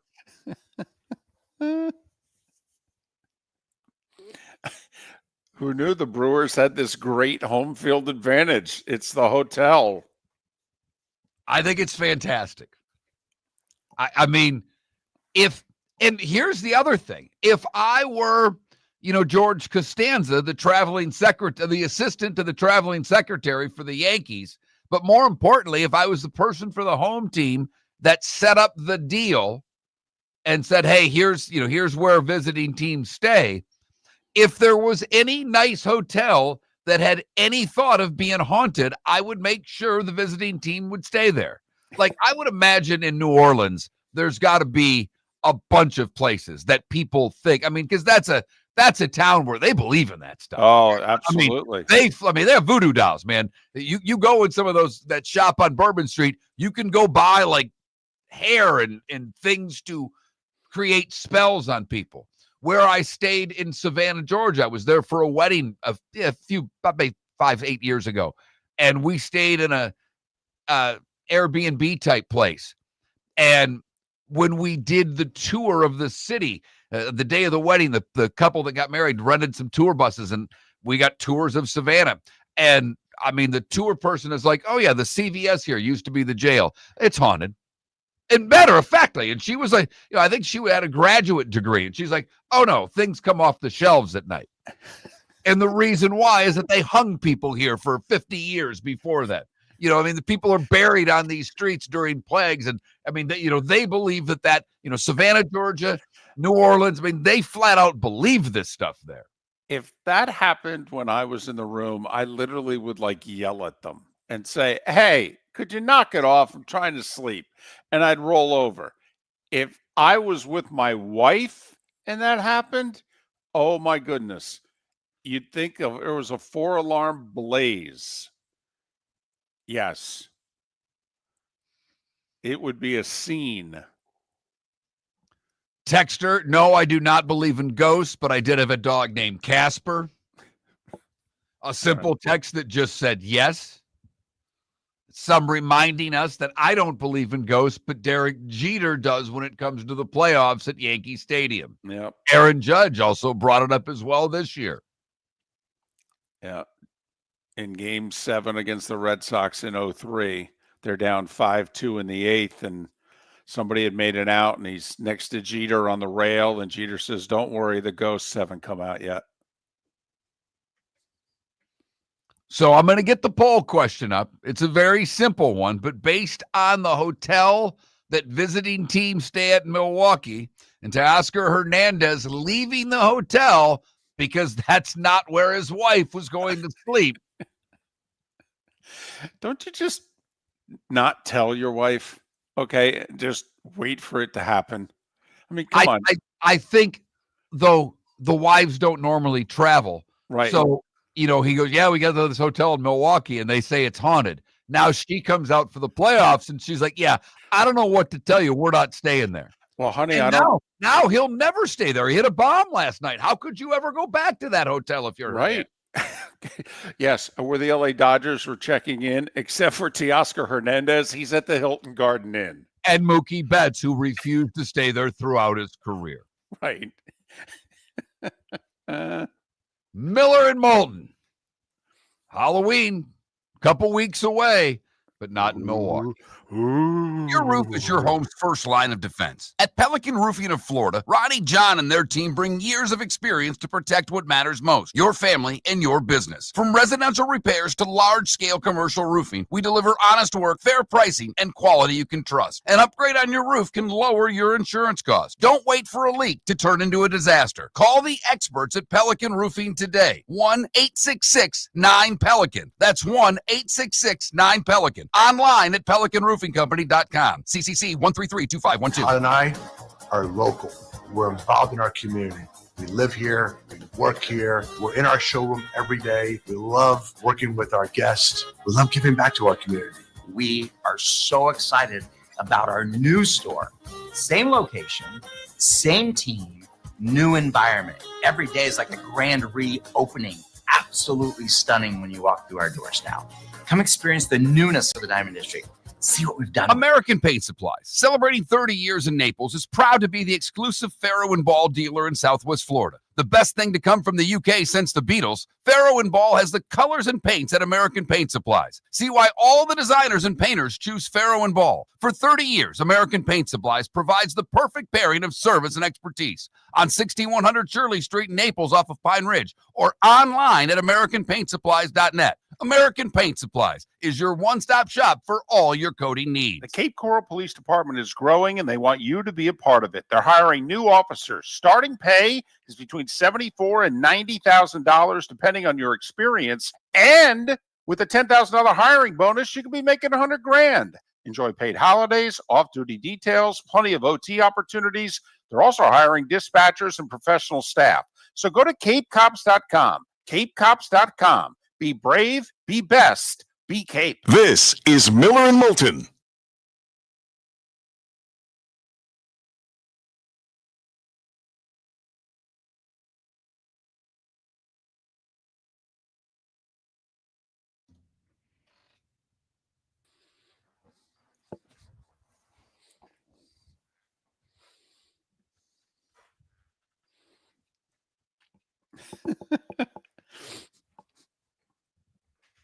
Yes, Super Joe, I believe that was brought up. Was that Monday or yesterday on the show? The Ben and Jerry's BOGO.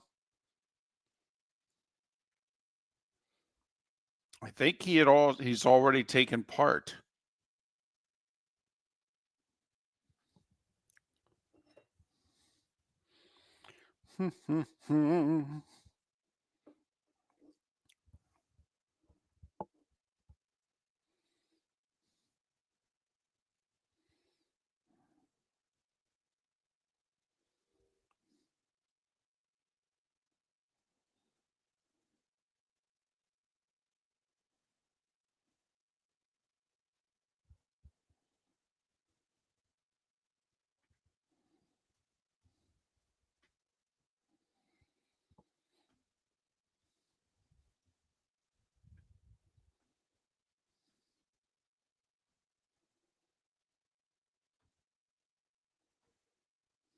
I did take part. I believe those specials are done now. It's Wednesday. I thought they ran Thursday through Tuesday at Publix. They could be Thursday through Wednesday. Big day today. The new specials come out for this grocery stores. I get very excited.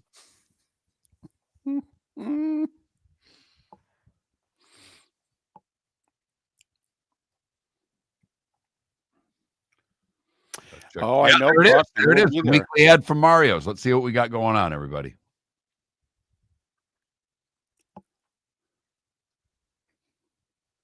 I thought Baxberg Mark said mint chocolate chip is the most overrated ice cream. Oh, yeah. No, you didn't. What was your BOGO that you got? I went with the s'mores and peanut butter cup. Yeah, see? I mean, mint chocolate chips for children. It's as simple as that.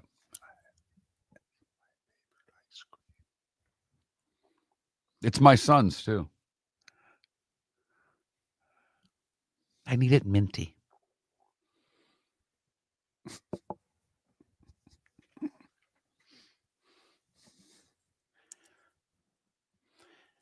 If I made the honor roll, I was taken to Carvel to get any ice cream I wanted because we didn't have dessert in the house because it cost money.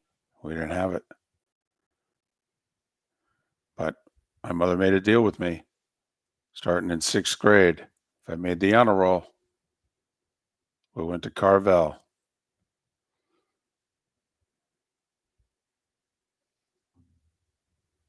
Okay. I made the honor roll every quarter for like the next 4 years. 5, I think. Might have made it for 6 straight years. It wasn't until senior year that I started goofing off.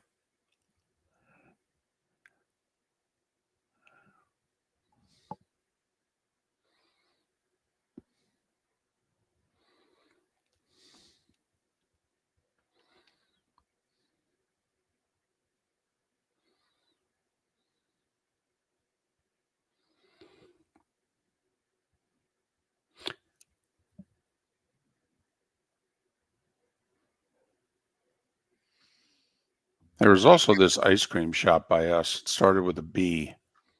Forget the name. It's where I used to go for my mint chocolate chip sundae.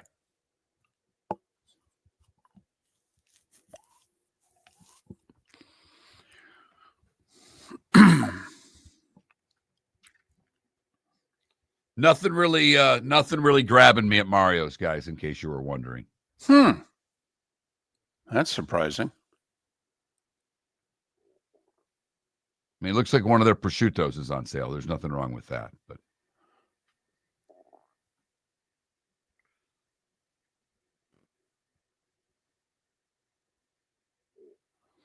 I love the shopping advice that we're getting in the Twitch chat room. And Clark on YouTube also with a shopping comment. You're listening to Miller and Moulton. And now, here's Mark Miller and David Moulton. 22 minutes till Seth Everett will join us at the top of the hour. Seth Everett, Bud Elliott, 1 hour from now. Chris Perkins to get the bonus hour started here on Miller and Moulton, millerandmoulton.com, Miller_Moulton on X. So we have 2 poll questions today. We have the week-long Shoeless Joe's questions. They want to hear from you what games should be their primary game. They'll show all the games, of course.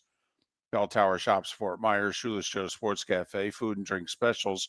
Wear your jersey, and there's additional specials. But we put the 1 o'clock games out there, the 4 o'clock game out there. You pick the game, and literally they make that their feature game of the time period on Sunday. So make sure you go and vote. But we're asking, A, is Cignetti going to be at Indiana next year, yay or nay? You and I are divided. And absolutely, he's staying. They're naming things after him. They're building a statue. You're like, dude, he's so gone. But did you post, though? Do we believe in ghosts? oh yeah, absolutely, 100%. I posted it. Dodger outfielder Teoscar Hernandez didn't stay at the visiting team hotel because people think it's haunted. Do you believe in ghosts? Right now it's 50-50. And 2/3 of you think Cignetti will be at Indiana next year. I do not think he'll be at Penn State, for the record. I think the only job not necessarily he would leave for, but the better fit is with the Gators. I know he's from Pittsburgh, but I don't think Penn State wants someone that brash to be their head coach. I don't think he fits what Penn State is. That moxie, that arrogance, come on. Come on, Gator fan. You don't want that? Right. Okay. Sure. I believe you. Put it this way. Start believing in ghosts if you don't believe in that. But those are our 2 poll questions. That Mark Miller, the David Moulton, Miller_Moulton on X. For the record, I do not believe in ghosts. I do, however, believe in the golf gods. Totally. I believe in the sports gods wholeheartedly. And I talk to them. And they talk back. It is interesting with Franklin being fired right now, how many fan bases are already openly courting him. Oh, yeah. Sure, because they would take what he did. You're damn right they would. Are you kidding me? That 12-year track record? They'd be like, oh, sign me up now. We're a grease fire. I'm curious, when we mention jobs that could be open, like we believe the Florida job's going to be open. If it's not, I'll be flat out stunned. Outside of Napier running the table, I don't see a scenario that he's back. I think there's a better chance he's replaced before the cocktail party than he returns next year. That's how convinced I am this is happening. But you also mentioned when I said those are the only 2 high-profile jobs, Penn State and Florida, and you said, what about Florida State? Mm-hmm.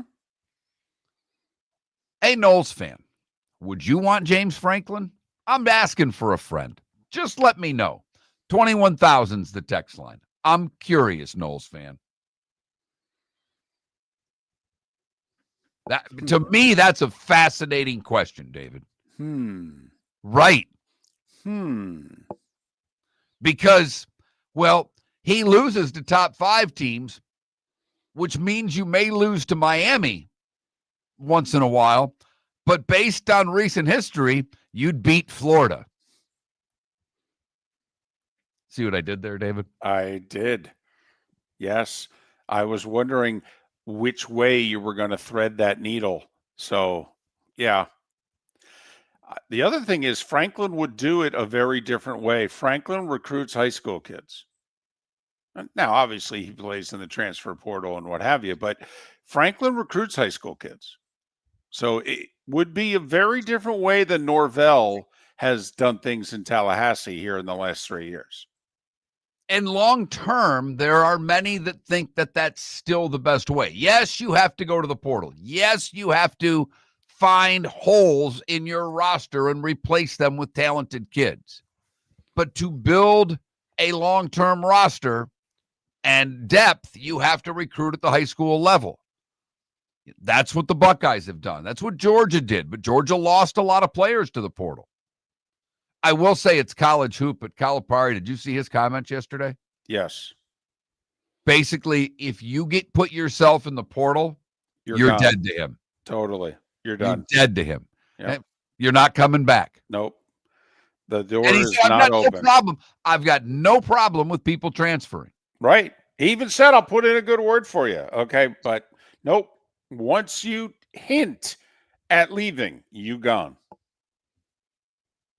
Don't know if you can get away with that at a lot of places. I respect his resolve, if you will, for saying that. And basketball is very different than football. But I'm guessing there's a lot of you that don't even like John Cal. When we told you that comment, went, I'll be damned. I kind of agree with the coach there. Which is funny because I would say to John Cal, so you mean coaches are the only ones that are allowed to do it, right, John? You and your agents, and you sniff around and see what's out there and what have you. You're the only ones that are allowed to, I'm not leaving. Yeah, but you've been linked to the boop and a boop and a boop job. Well, that wasn't me. Yeah, technically you're not lying. But was it someone that you pay? Right. Hmm. Alex Golish said he's never basically gone after a job outside of the South Florida job when asked if, he's interested. The better question is what David said. Well, what is your agent doing for you? I was going to say, but is your agent working the phones? Because you're right. We know in this day and age, coaches aren't taking calls from athletic directors. They've hired very powerful agents who do all that work for them. And sometimes do it without, I can imagine there are cases, David, where the agent does that work without the coach even knowing. Yes. Because the agent's job is to work the phones. Yeah. And then the agent says, hey, when you've got 15 minutes, I need to talk to you about something. And then they go, hey, just so you know, so-and-so and so-and-so is interested. I love a texter who is right to the point, David. I can respect that. You and I give different answers. You sometimes give a much longer answer than I do. Yes. Not that I'm afraid to do it myself, but I'm a little more to the point. This texter just simply says, Signetti is so gone, and yes on ghosts.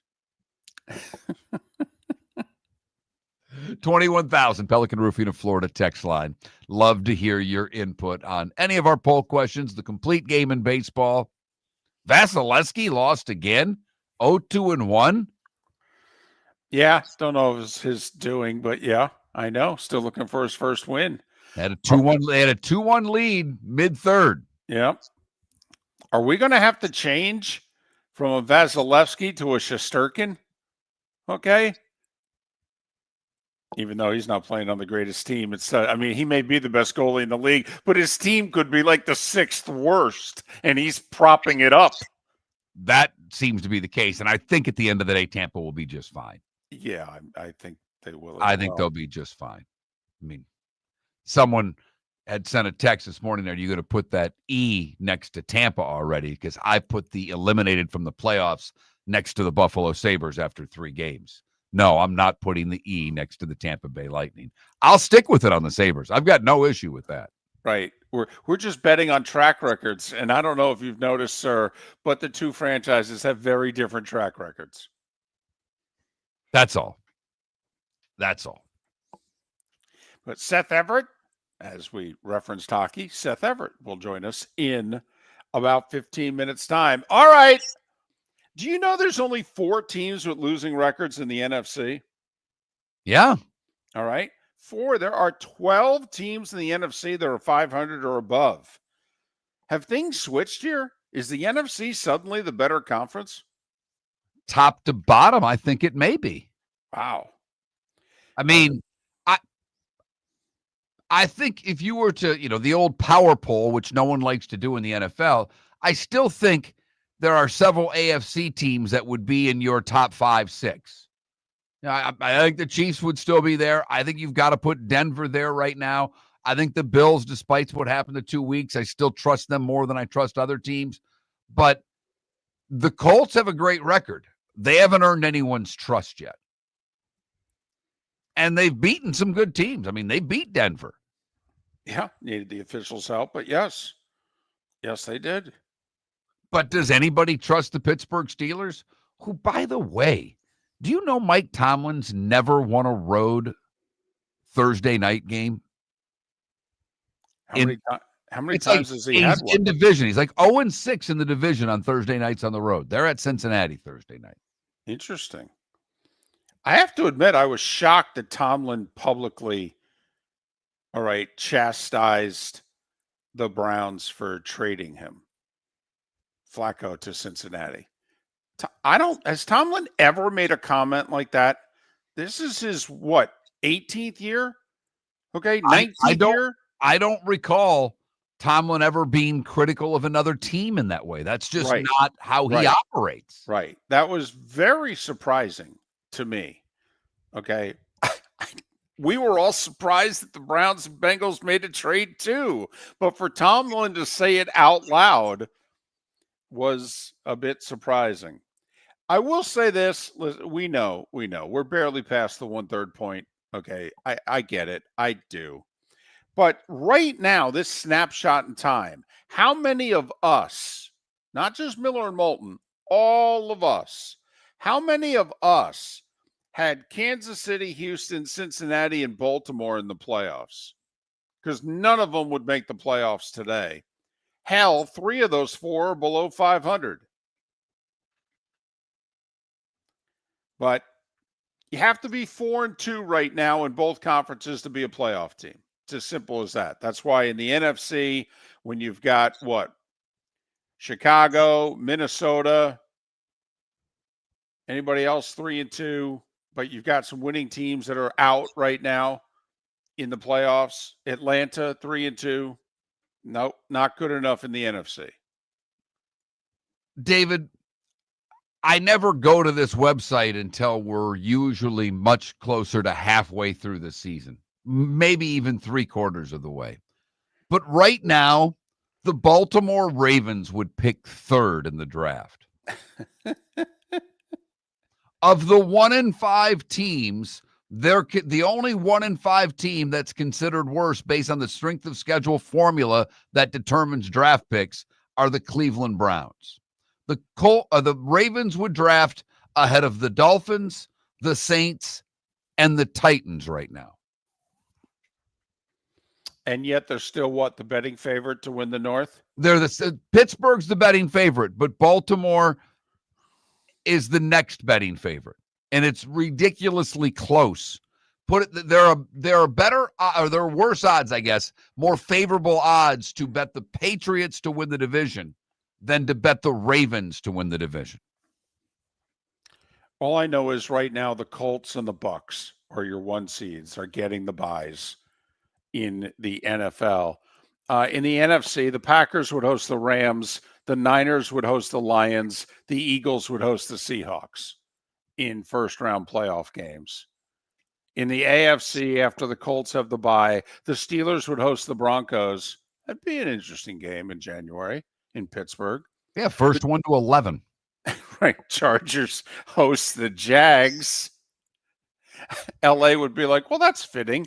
What was it, 3-4 years ago? We came to your place and blew a 4-touchdown lead. How about if you come to ours this time?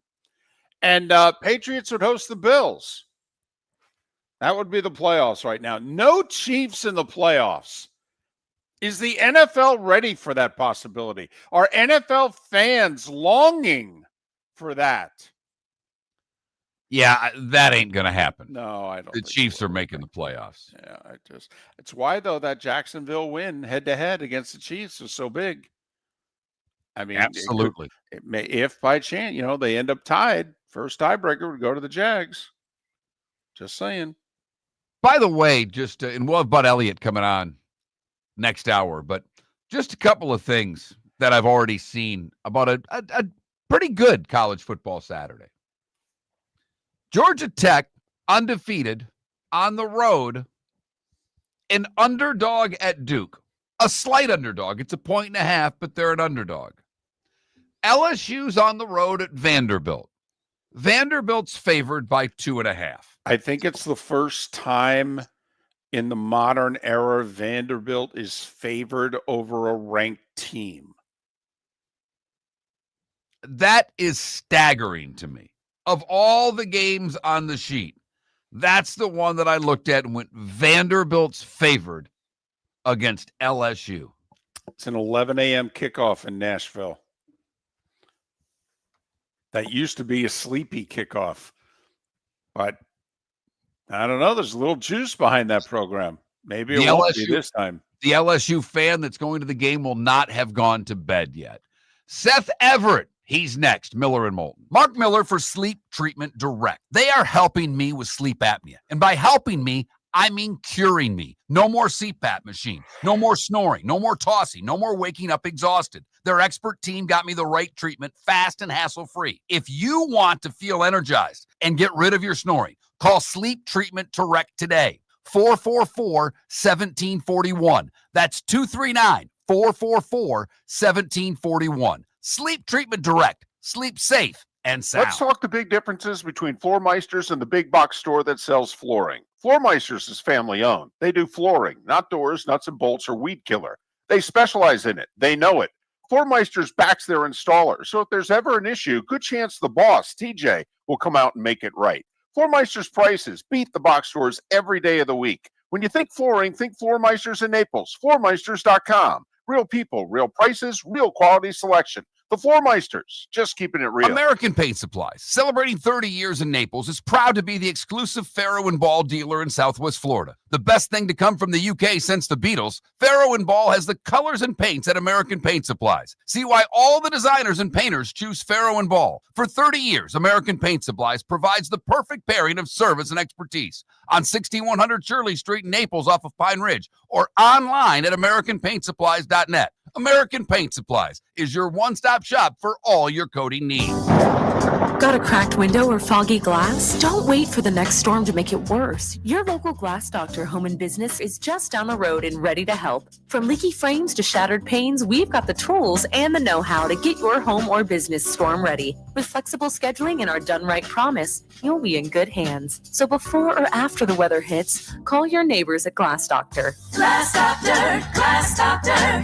Call the Glass Doctor, we fix your pains. Oh yeah. Your roof is your home's first line of defense. At Pelican Roofing of Florida, Ronnie John and their team bring years of experience to protect what matters most, your family and your business. From residential repairs to large-scale commercial roofing, we deliver honest work, fair pricing, and quality you can trust. An upgrade on your roof can lower your insurance costs. Don't wait for a leak to turn into a disaster. Call the experts at Pelican Roofing today. 1-866-9-PELICAN. That's 1-866-9-PELICAN. Online at PelicanRoofingCompany.com. CCC 1332512. Mark your calendars. Friday, October 24th, the 2025 Industry Appreciation Awards, Southwest Florida's premier business event at the Calusa Sound Convention Center in Fort Myers. It's hosted by the Lee County Economic Development Office, Horizon Council, and Horizon Foundation. Tickets on sale now. Visit IndustryAppreciationAwards.com. That's IndustryAppreciationAwards.com for your tickets today. Lee County,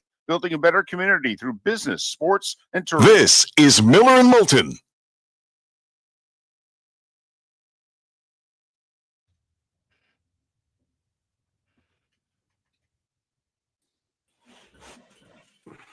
Howdy, Seth.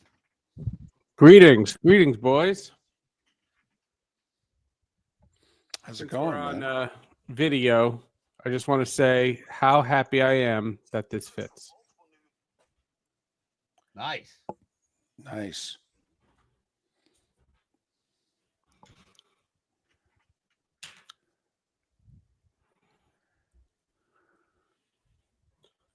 I watched my first baseball game this year. Game 5 against Detroit. Just stay up for the whole thing?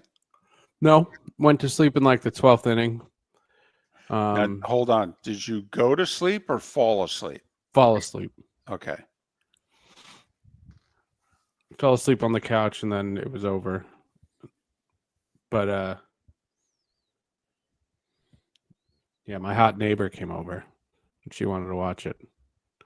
Well, then she's a keeper.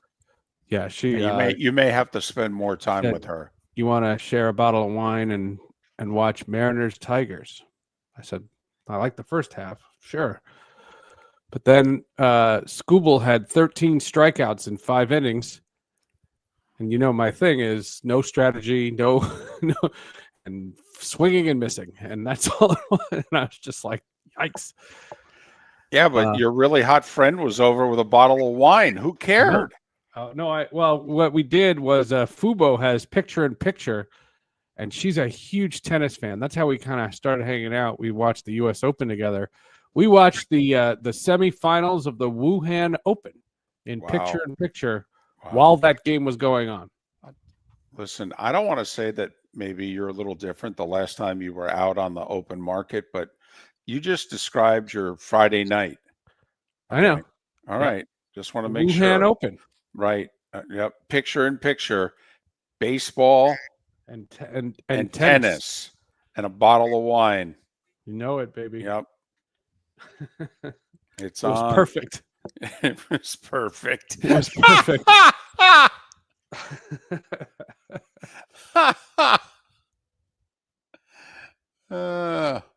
Did you Did you get into a deep philosophical discussion about why Scooble didn't come out for the 7th?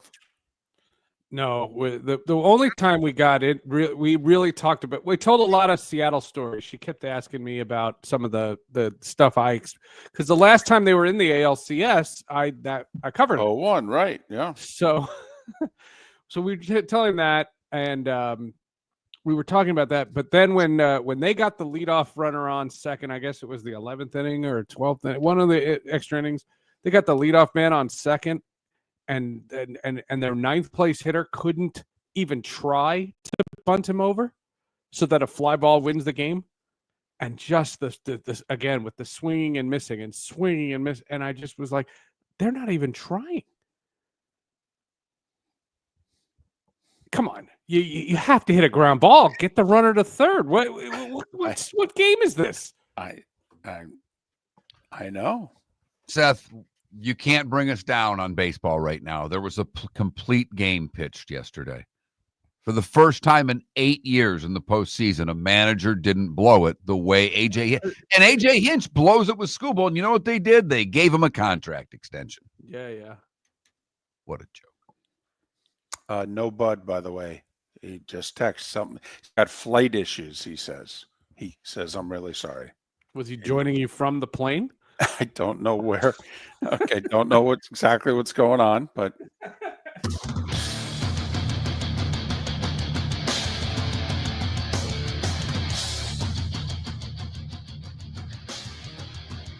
You're listening to Miller and Moulton, coming at you from the Floor Meister Studios. Floor Meisters, keeping it real. And now, here's Mark Miller and David Moulton. we are halfway home on this hump day. That means it's the day and time for Seth Everett. He of Sports with Friends and Hall of Justice, 2 terrific podcasts.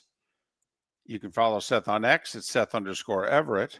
Seth_Everett. He is proudly, Seth, unlike Mark, okay, Mark had a long-time fling with the San Diego /LA Chargers. Seth has great affection. He has many different women in many different ports. Okay. He has a fondness for Denver. He has a fondness for Seattle. He has a fondness for anyone and anything Syracuse. We all know about the whole New Jersey Devils long-term relationship. I have a good stat on that for later. Okay. All right. But he is proudly wearing a Mariners. Is that a hoodie? Nope, it's a jersey. It's a batting practice jersey. It's a jersey. I did an appearance. 50s. I did an appearance with Mark McLemore in 1999. They gave me this jersey. Oh, Mark McLemore. Wow. Anyway, Seth proudly displaying Mariners love with Seattle up 2-spit. Game 3 tonight. Seattle 2 wins away from a place they've never been. World Series. The World Series. Yes. I'm thrilled for them. They are giddy, and I am thrilled for them.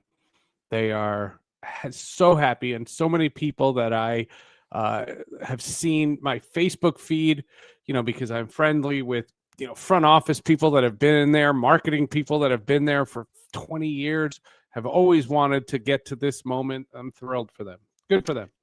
Go M's. Well, obviously, Mark did not want them to go this far because he's a Tigers fan. Yes, but once they got this far, all right, Mark, I think, also is like, hey, they've never been in the World Series. How do you not? Well, not only that, F Canada. Oh, here we go. Damn Canadians. Yeah, here we go. We're about to start coming down here, tipping 12%, driving slowly. I mean, come on. Here we go.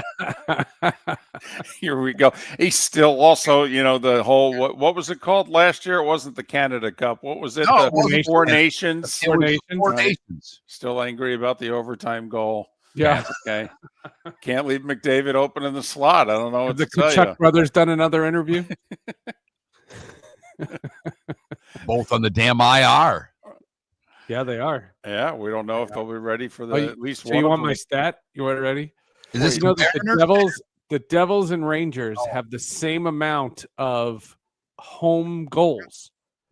The only 0. difference is the Devils Right. haven't played a game there yet, Right. and the Rangers have played 3. Unbelievable.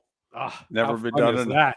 never been Seth, done in the history of the sport before. Seth, while David just eloquently talked about all your love affairs with cities and teams, Yeah. let me get to what's more fun.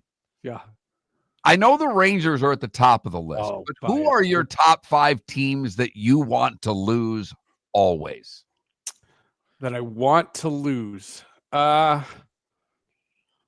would have to. I thought it would be easier. You've Yeah, got a lot of really. hate, you Seth. Yeah, I know. You come Oh, on no, here. the Flyers. minute. The Flyers. Okay. I can't stand the Flyers. The Washington Capitals. I'd like Tom Wilson to get checked into the boards. I can't stand that dude. It's just really hockey. I don't have, it's funny. I don't have a rival unless I have a team, unless it's not Syracuse, Georgetown anymore. Who cares about Georgetown? The Mets still on the list. They treated Right. you badly and got rid of you. So I are know, the but Mets their still on the list? ownership changed. Their ownership changed, and there's a lot of nice people there. Okay. All right. So it's more like an apathy toward the Mets. It's Gotcha. not really a Well, hatred. That's well, the thing. Wow, you're mellowing. Okay. Yeah. You reach your 50s, you're mellowing. You used to hold a grudge better. Remember, this is a grudge angst-filled show. Okay. If you're gonna remain a part of it, you got to continue to hold some grudges. I understand. I'm all about building bridges. Which is take a look at Miller and Moulton's hiring and firing history. We're all into blowing them up. That's Seth. right. So That's right. you may not be a good fit for this show anymore. That's right. All right, Somebody we on may have to social talk media about that. asked me when I'm having you guys back on Sports with Friends. Might have to do it. Yeah, I don't think so. If that's the case, okay, you can stop doing that podcast every other week. You can start doing it every other decade if you need us for a second time. Go get Eli Manning instead. I think it'll get a few more clicks. Just a click or two. Yep. So you watched a baseball game. Yeah. I'm You did impressed, well. and you fell asleep during the baseball game, but I can't say that I blame you because 1, you said A, you were drinking wine during the game, and 2, the game didn't end until 1:15 in the morning. 1:15 in the morning. Terrible fundamentals. Everything that I remembered not liking about baseball, I was on pure display. And then all of a sudden, Scooble's got like 76 strikeouts in 5 innings. And all it is just swinging and missing, and missing. And I would was like, disagree, come Seth, on. because in the extra innings and in the late innings, they turned both teams made spectacular defensive plays. Yeah, there were some good Double defense plays. plays. I mean, there was really good defense played. I will say, and I've said it throughout the playoffs, and it's driven me nuts. And I know someone who likes the fundamental part of baseball. I know it would drive you nuts. The fact that, and I know they don't do it anymore, but in this day and age, when there are runners on first and second and no outs, and a professional baseball player cannot get a bunt down, Get a bunt. it drives me nuts. There's a place for it. It's a strategy, and in that game, the 9th place hitter, I want to say Polanco, but I don't remember. And there's a leadoff runner on second, and the joke on the broadcast. First of all, AJ Przinsky has been brilliant, and he says you have to get that runner over because now a fly ball can send you to the ALCS. And there's that much at stake, and what metric shows you that that's not the right strategy? When AJ Przinsky is fine with Scooble getting taken out over 6 innings, you can't tell me he's great. Oh, he lost to them. It's ridiculous. Yeah, that's just by design, though. Like, not AJ Hinch didn't challenge it. Be better. You played the game. You know that sometimes who had the put it this way. Yeah, but the there's something fundamental with that. Who had the best shot to get guys out in the 7th inning? Scooble or anybody else? No. I'm not disagreeing with you, Mark. My point is that's all by design. That was decided earlier. The runner on second. The broadcaster has to kiss the manager's ass. But the runner on second is instinctual. That's the 11th inning of a playoff game. Well, the Scooble thing, they knew that at 3 p.m. Well, first off, believe it or not, there was like an analytics. It was in the Yankees J series, something about, I think, moving the runner from second to third with the bunt, and that literally the analytics said there was a better chance of scoring by not bunting than by bunting. Okay, like 46% to 44%. Wow. And the one thing I will say, I was always a get the guy over to third guy, however you had to do it. With You're nobody bunting. out. Okay, I understand. But Seth, what is the one thing we have been talking about now for years? They strike out now at such a high rate. Teams don't mind a guy getting the third with one out because they look at every single guy in the lineup as a strikeout. They literally do. The teams are like, that's fine. Runner on second with nobody out, bunt him to third. We'll just strike the next guy out, and then we'll get the other guy out, however, and we're out of this. I mean, it's why managers don't. How many times do you see with the designated runner on second in extra innings and teams don't play small ball? It's because they think, I got a 98-mile-an-hour reliever out there. I'll strike out whoever you put up at the plate. You're giving me an out. Don't do it. It's amazing, and it's amazing that this metric, and you're talking to a tech guy. I love tech and numbers and all kinds of futuristic things. I want the flying car, and you can't show me a metric that makes that makes sense. Only if you can turn it into a briefcase do I want the flying car. Yes, that'd be awesome. It really would. Seth, you're a Devils fan? Yes, I am. I'll be there tomorrow night. Tomorrow night, not Saturday, because Connor McDavid's coming to town on Saturday. It's during the day. I have work. On a Saturday? Yeah. Well, that's, the iHeart world is what it is. Pay the bills. I got it. I'm going to see McDavid Sunday in Detroit. That day, it was very appreciative. All my teams staggered their start times. So Arsenal plays at 10, the Devils play at 3:30, and that Syracuse doesn't play till 7:30 at night. It's a full day for me. Wow. It's a Seth Everett network right there. Yeah, there it is. DoorDash will be busy. One of our poll questions is, you should know the story. Yes, because you were in baseball covering it for a long time, and certain hotels in certain cities or, so just curious, do you believe in ghosts? No. No, he just does a podcast about them from time to time. No, I don't. And it was funny. We were talking on Monday. Monday was my mom's birthday. Mark, I thought that was a good line, by the way. I thought that line was definitely worth even more than a chuckle. I'm very surprised Seth did not give you that. He just poo-pooed that. He doesn't like when I take on his Marvel world. We don't do it on ghosts. We do it on living superheroes, but it's right. So right, superheroes, but not ghosts. Really, exactly. Really. And you don't think that was worthy of an acknowledgement? That was an 8-foot comebacker for par. That's worthy of something. That was pretty good. That was pretty good. No, I don't remember. Your mom. Oh, my mom, and my sister was like, she wanted in the middle of the day, she wanted to go to the cemetery. And I said, I can't get to the cemetery. And he goes, oh, well, I want to say my respect. I want to say hello. And I was like, she's not there. That's my joke. She's in your apartment. She's going to knock over a bottle of wine pretty soon. Sports with Friends. Once in a month.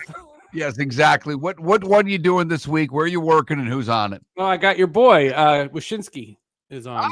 The former Puck season preview. We do about 35 minutes of a 40-minute podcast on it. Is Quinn Hughes coming to New Jersey or is Jack and Luke going to Vancouver? Wow, that'll really just kidding. We do about 3 minutes on that.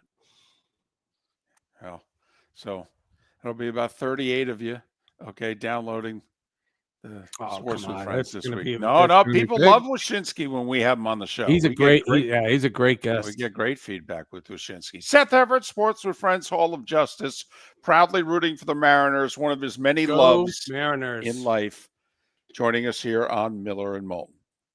Thanks for being with us. Chris Perkins in the bonus hour. Thanks so much for listening. Miller and Moulton, millerandmoulton.com. American Paint Supplies, for nearly 30 years, is your one-stop shop for all your coating needs. If you are a designer, a contractor, a professional painter, or a weekend warrior, American Paint Supplies is the place where experts go to get expert solutions. At 6100 Shirley Street in Naples off of Pine Ridge, American Paint Supplies delivers the best solutions with the best products with the best support. Meet Gene and his team today at American Paint Supplies. Call 239-566-2700. That's 566-2700 or online at AmericanPaintSupplies.net. Let's talk the big differences between Floor Meisters and the big box store that sells flooring. Floor Meisters is family owned. They do flooring, not doors, nuts and bolts, or weed killer. They specialize in it. They know it. Floor Meisters backs their installer. So if there's ever an issue, good chance the boss, TJ, will come out and make it right. Floor Meisters prices beat the box stores every day of the week. When you think flooring, think Floor Meisters in Naples. FloorMeisters.com. Real people, real prices, real quality selection. The Floor Meisters, just keeping it real. Your roof is your home's first line of defense. At Pelican Roofing of Florida, Ronnie John and their team bring years of experience to protect what matters most, your family and your business. From residential repairs to large-scale commercial roofing, we deliver honest work, fair pricing, and quality you can trust. An upgrade on your roof can lower your insurance costs. Don't wait for a leak to turn into a disaster. Call the experts at Pelican Roofing today. 1-866-9-PELICAN. That's 1-866-9-PELICAN. Online at PelicanRoofingCompany.com. CCC 13325. For over 50 years, the Nolan family has been dedicated to protecting local families. Nolan Family Insurance is a second-generation independent agency that specializes in home, flood, auto, and boat insurance. They take the time needed to explain your coverage options and answer your questions so you can make an informed decision that's right for you. If you're looking for an agency that treats you like family, call 941-639-1122 or go to NolanAgency.com. That's 941-639-1122 or NolanAgency.com. This is Miller and Moulton.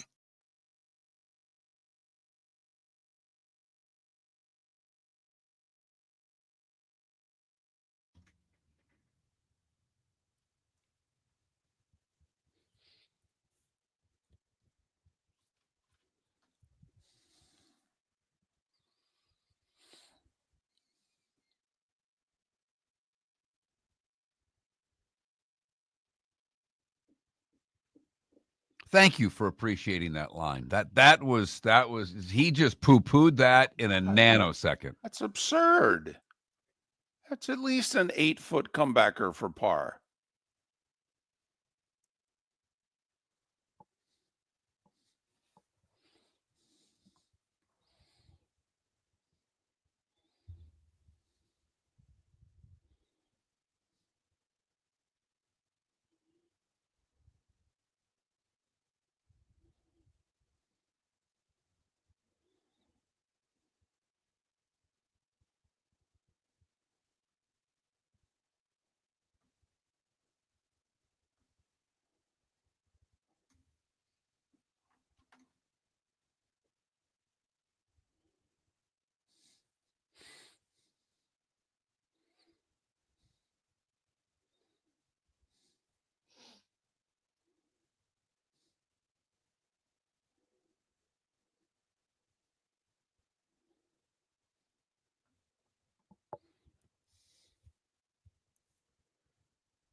Yeah, Wes heard it this morning.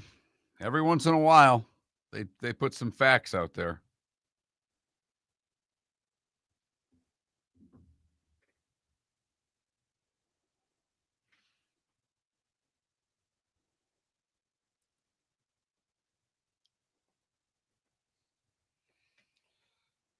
What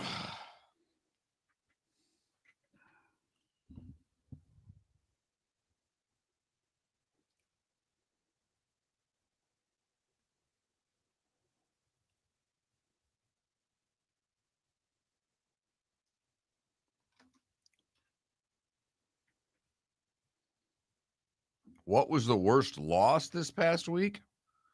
Favorites did pretty well, so I don't think there were many of them. I mean, can you really say it was Buffalo? I mean, it was the Giants beating the Eagles. That was the worst loss. It's not close. Actually, now that I had to kind of look there, not close.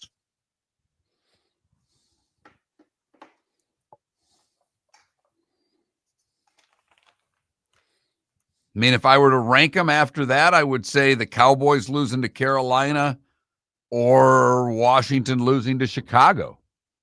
But they're not in the same area code as losing to the Giants when you're the Eagles. I think even my co-host would agree with me on that one. Worst loss, Washington or Buffalo Monday night?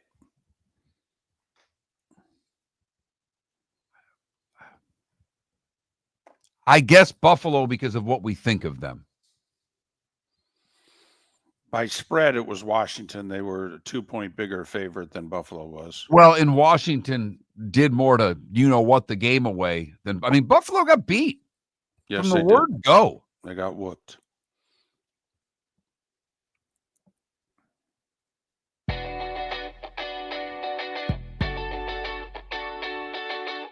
You're listening to Miller and Moulton. And now, here's Mark Miller and David Moulton. 21 minutes past the hour. Thanks so much for being with us. Miller and Moulton, millerandmoulton.com, Miller_Moulton on X. Chris Perkins to join us at the top of the hour.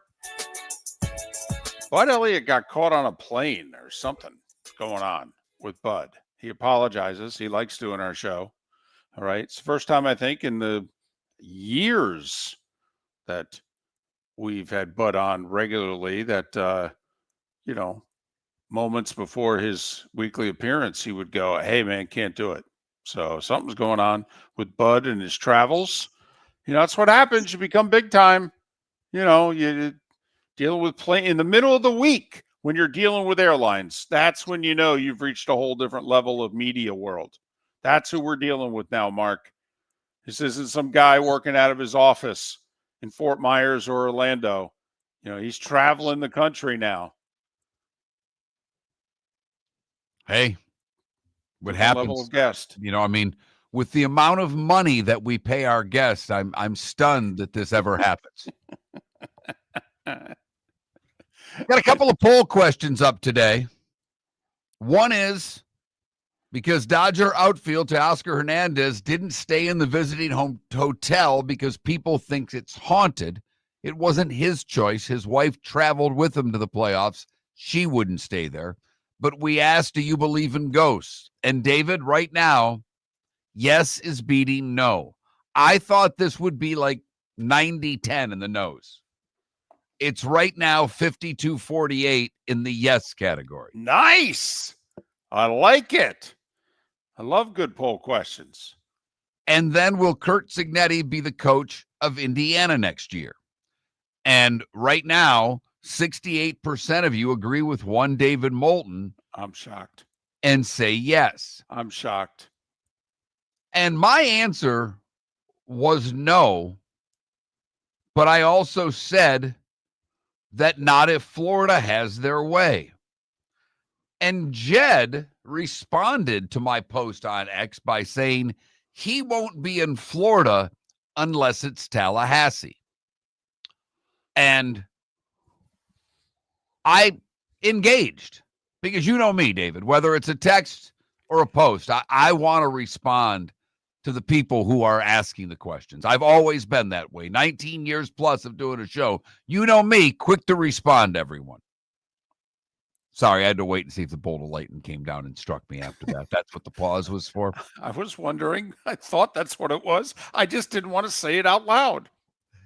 But I asked him, and, he's obviously a Florida fan with that comment. I said, you don't think Florida would hire him or you don't think he would want the job. And he didn't really answer me, but he said, I think it's Freeman or Lane until it isn't. I think it's more likely he ends up in Penn State. Now, I don't, if out of the two, I think it's Florida. And David, I just don't think he's a fit for what Penn State wants as a coach. Brash, opinionated, in your face. That's not Penn State to me. And literally the AD said damn near that in his presser on Monday. Not with, he never said we don't want Cignetti. He just said we have to have class. We have to have someone who understands what Penn State is. Mark, listen, you're right. That's what he said. Okay. And so maybe somehow, some way that wouldn't fit Curt Cignetti. That I don't necessarily agree with. But here's what I would say to the AD or the president or anybody else. If you come up with a criteria in which you're not interested in Curt Cignetti to be your football coach, then your criteria sucks and you need to not be making this decision. David, I agree wholeheartedly. But you and I have talked about this for damn near 20 years. Sometimes guys just aren't a fit for a place. When I see Penn, and I would hire him at Penn State today if I could get him. I know that. And I don't know if Penn State would. Now, you brought up the fact that Adidas is the reason that James Franklin was fired. They have a new deal with Penn State. They basically are the money behind the buyout. Well, and Penn State came out and vehemently yesterday and said that's not true. That's internet rumors. Okay. Well, all right. Well, you believe that? No, I don't. But then again, I believe in a good conspiracy. So, but for a Florida, and I don't know if this is Florida's thoughts. This could just be one Florida fan. For anybody that thinks Freeman would leave Notre Dame for Florida, that is arguably one of the more laughable things I've ever heard. Okay, I'm not joking. That's laughable to me. I don't want anybody to get offended of any other fan base. And this is not me being a Golden Domer. But I'm serious. If you were a big-time college football coach, with the landscape being what it is today, why would you leave Notre Dame for anywhere? I'm with you. And I'm not a Golden Domer. No, but we've laid this out now for a couple of years. And with every day that passes, I think our case gets stronger. I think Notre Dame is the best job in the country right now. Okay. You're not in a conference. You get to make your own schedule. They literally are saving a spot specifically for you if you can meet the criteria. And they changed the rules, so now you can get one of the 4 buys. I don't think there's a better situation in the country than the one Marcus Freeman has. I really don't. I'm not They have the money through their television contracts, what they get. Remember, what do you do with all of your playoff money if you're in a conference? You share it. You share it with the other teams in your conference. Mark, who does Notre Dame share the money with? Nobody. I mean, maybe they send an envelope to the Vatican. I don't know. We are not saying that Notre Dame is a better program than Ohio State. We're not saying Notre Dame is a better program than Alabama. We're not saying that. I'm literally saying if I could pick the place with the landscape being what it is today, Notre Dame's not going to get outbid for a player. Ever. They're not. Ever. They're not going to get outbid for a player. They're not going to get outbid for an assistant coach if they really want that coach. Lloyd Carr's grandson, Lloyd Carr, coach at where? Michigan. You know where his grandson went to college? Notre Dame. And he chose Notre Dame long before Michigan landed Bryce Underwood. Long before. I'm telling you, I think there was a time 10 plus years ago, I actually thought the best job in the country was Florida State. Okay, because you were in the ACC. It was before Clemson became Clemson, and I'm like, and Miami was a mess, and I'm like, I think you have the best shot when we were only having 2 or then 4 play for the Natty, and I'm like, I think you have the best shot making the playoff, being the head coach at Florida State. I thought when Jimbo had it going, 2012, 13, and 14, I'm like, I actually think it's the best place to be. 10, 12 years later, I really think the best place to be is Notre Dame. I could be dead wrong. And I think, David, you still believe Florida State's at least a top 15 job, if not better. Yeah, I think it's a top 10 job. I really do. You get your act together there, you're making the playoffs very consistently. Now, if Miami stays being Miami, it's a little tougher. Yeah, no doubt. With Miami and Florida State, if they have their together, these are great jobs because the ACC is not the SEC. It's not the Big Ten. And I've made my opinions on Lane perfectly clear now for at least a year and a half. I don't think he leaves Ole Miss for Florida. There's one job Lane leaves Ole Miss for. It's Alabama. Did you catch Lane earlier this week? I love him. Who burns more calories during a game, you or Kirby? And he says, well, I saw Kirby's post-game interview, and I don't think he's burning many calories.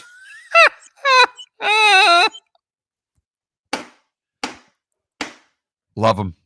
Love everything about him. I do too. He's an 8.5-point dog, by the way, Saturday. Right. Georgia's 4-14 against the spread against ranked teams when they're favored. Miller and Moulton.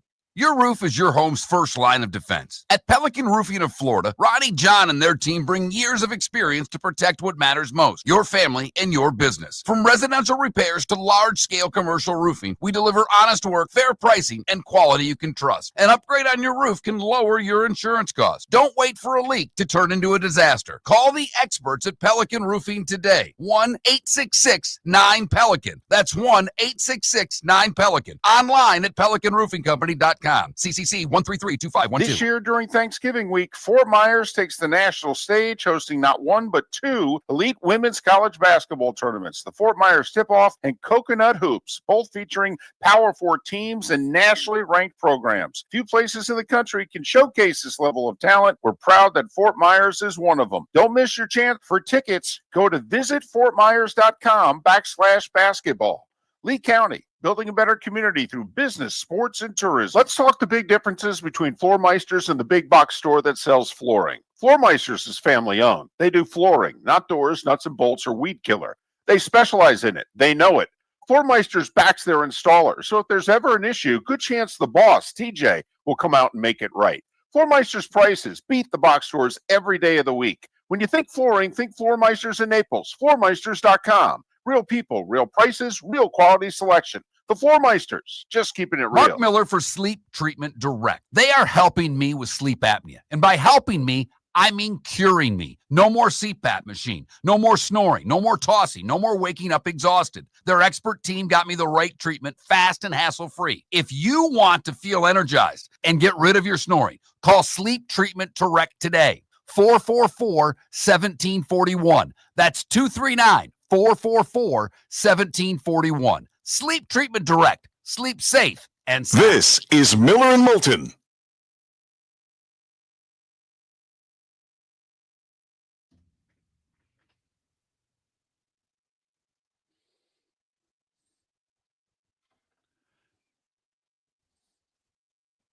Fam, I would say that article was placed by Dillingham's agent.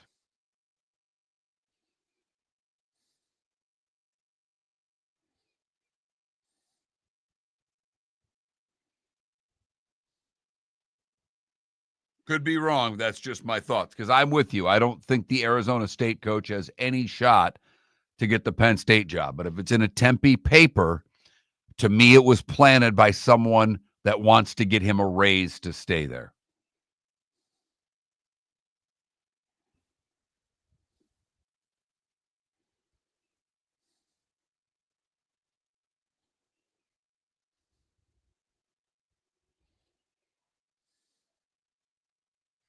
we're not going to talk about this on air, but just a little fun game to play.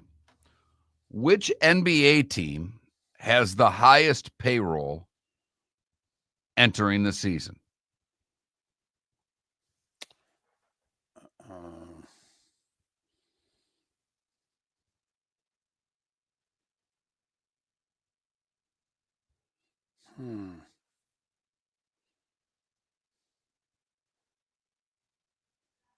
Golden State.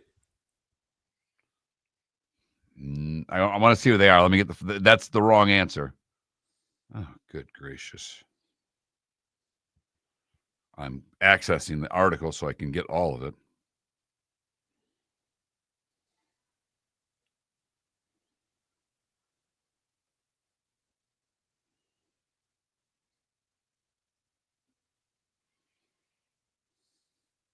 They're second. Minnesota. Fifth. They traded away. I mean, I was going to say Phoenix because they've got so much dead money, I think. But no, they're not even in the top 10, believe it or not. Okay. And just strolling through all of your answers, none of you are right. Not one answer on the right is correct. You ready for it? Mm-hmm. It's your Cleveland Cavaliers. Oh, wow. I was going to guess them too. 23 million more than Golden State. Top 10, Cavs, Warriors, Mavs, Knicks, T-Wolves, Celtics, Lakers, Rockets, Clippers, Sixers.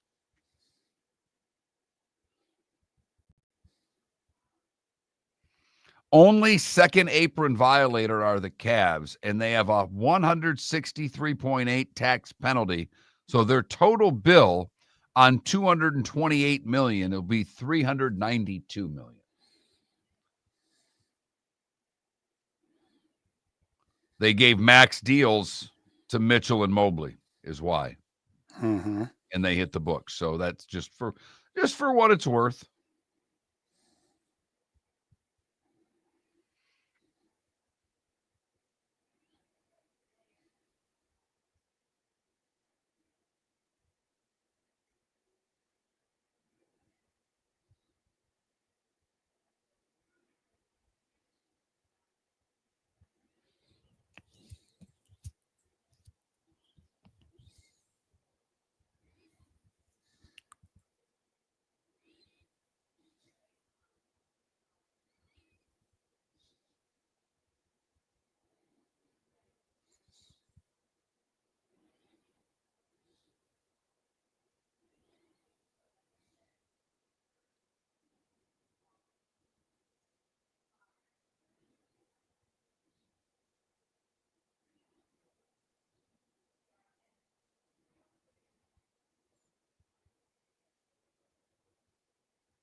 You're listening to Miller and Moulton. And now, here's Mark Miller and David Moulton. 22 minutes to the top of the hour. Miller and Moulton, millerandmoulton.com, Miller_Moulton on X. You know, earlier in the show, you had mentioned the whole Vandy favorite over LSU, and LSU, of course, is ranked.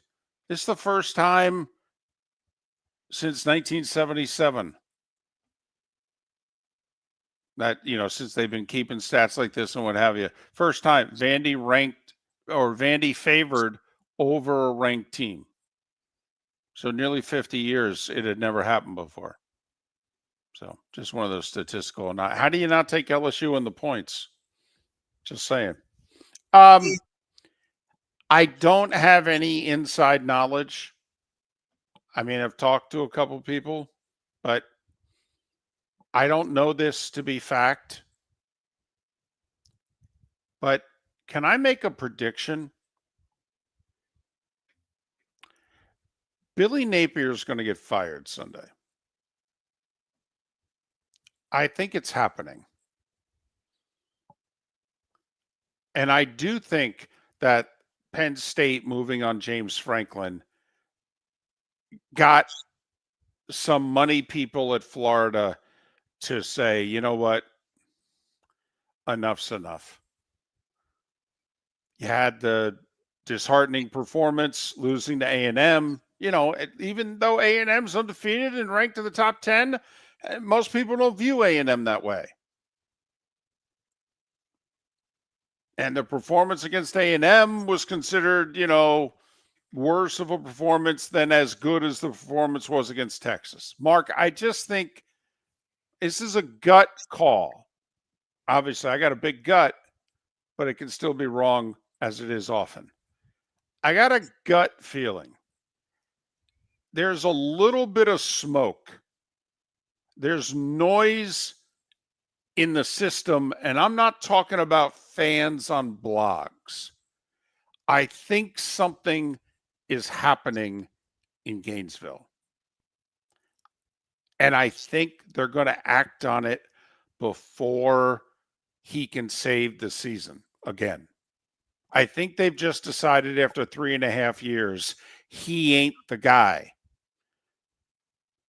And it's the resume, the track record, and I really do think that what Penn State did pushed some of the important people associated with the University of Florida to say, you know what? And I just think that they're taking the week to line up the ducks, i.e. the money. And I just think they're going to do homecoming, Mississippi State, blah, blah, blah, and then it's a bye week. And I really think they're going to fire Napier on Sunday. Interesting. You may be right.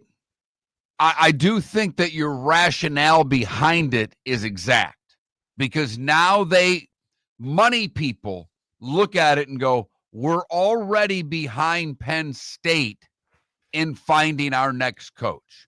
They wouldn't worry. I mean, they're not worried about the Vatex and all these other places that have fired coaches, because those jobs are so far beneath the Gator job, it's not funny. So if they want to get whomever they think is the coach, the only thing that I would maybe push back on you a little bit, outside of Cignetti, if that's who they want, I don't think the same guys are in line for the Penn State job that would be in line for the Florida job. Like, I don't think Florida would have any interest in Matt Rule. I don't. No, I don't think so either. And the names that, Pat Fitzgerald, I mean, the guys that are being mentioned for the Penn State job, Matt Campbell, I don't think those are guys that Florida has any interest in. I do think that they have a huge interest in Lane Kiffin. I don't think he's taking the job. I don't. I never have. I don't think the job's much different. The money at Ole Miss is strong. When college football said you can start buying players, Ole Miss went, really? We're in. Don't know why they weren't before when the SEC was buying players and no one else was, but Ole Miss wasn't. They're comfortable with this.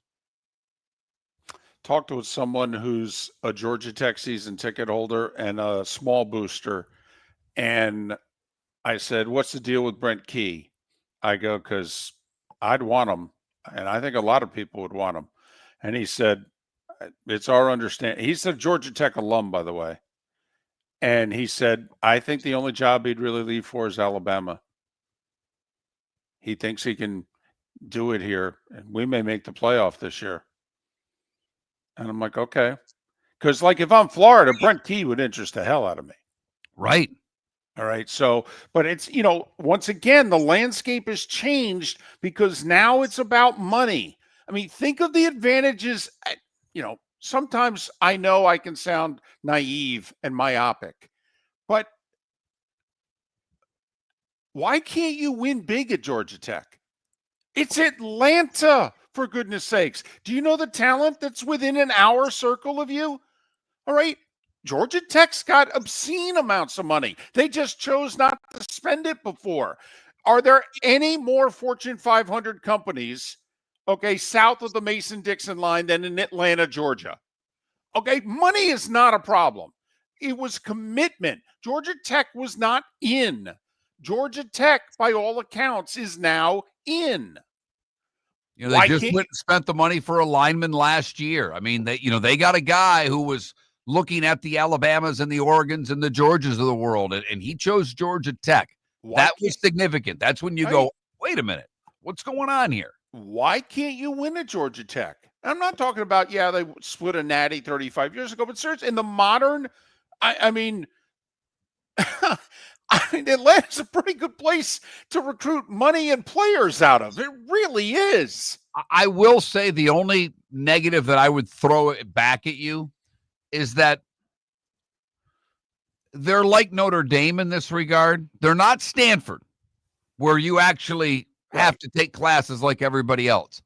I do think Georgia Tech holds their student athletes. Yes. I know. I shouldn't use that word, but they still have to go to school. They hold their athletes at a little higher academic standard than damn near every other school in the country. And it's not easy to be a student there. It's a great school. And I hate to say this because Florida wants better than this. They do. And they should. Florida should have an elite coach.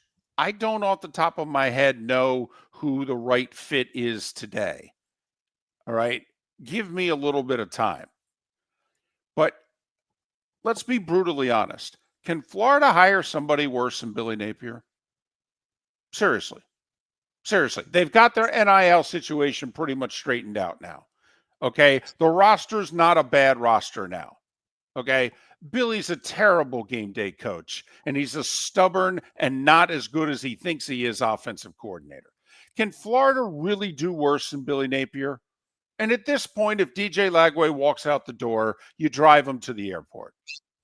Okay, seriously. And you go buy yourself another quarterback that's got a couple of years under his belt that you think can play.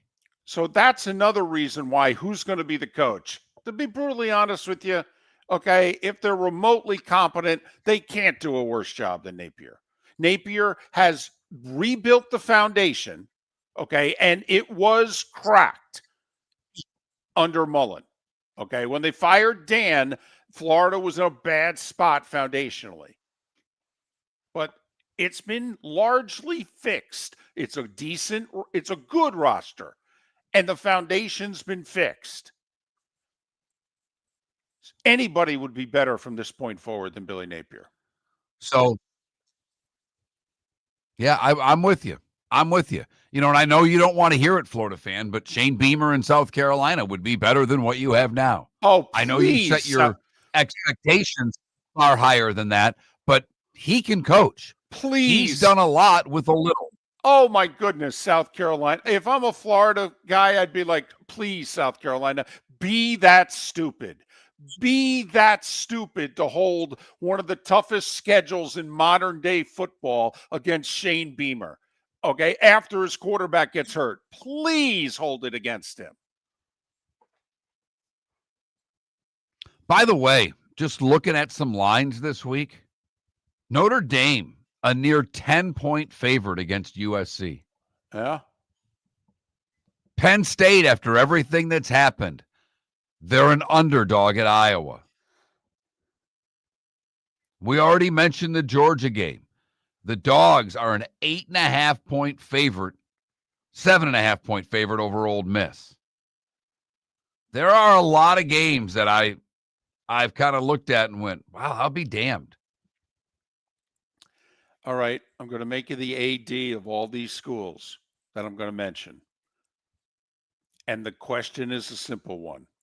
Would you hire John Gruden? Penn State.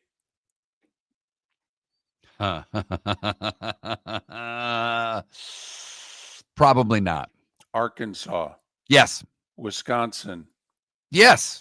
And I know Wisconsin's not available yet, but it will be. It will be. Yeah. It will be. What Fickle has done there, you know, I was reading some grades of Big Ten teams. There were 3 Fs given. Penn State, Michigan State, and Wisconsin. Well, not only that, they're 2-4, and their next they might pull a Florida State this year. They might lose out. Yeah, I think Minnesota is the only game they'll be favored in if they're favored in that at the end of the year. They ain't going to be favored in that game. I think it might be the only game they're not a double-digit dog in. Florida. Man, I'd love it. You know I'd love it. Well, I'm making it If I were AD. the AD, yeah. Yeah.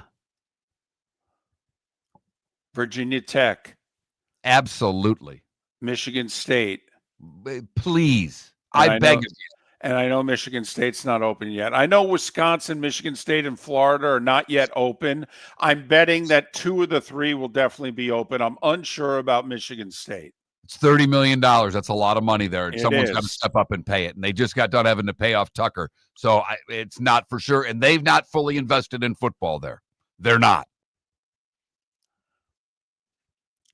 But I'm just, if you're the Gators, if it was Golish or Gruden, who would you hire? Wow. Great question.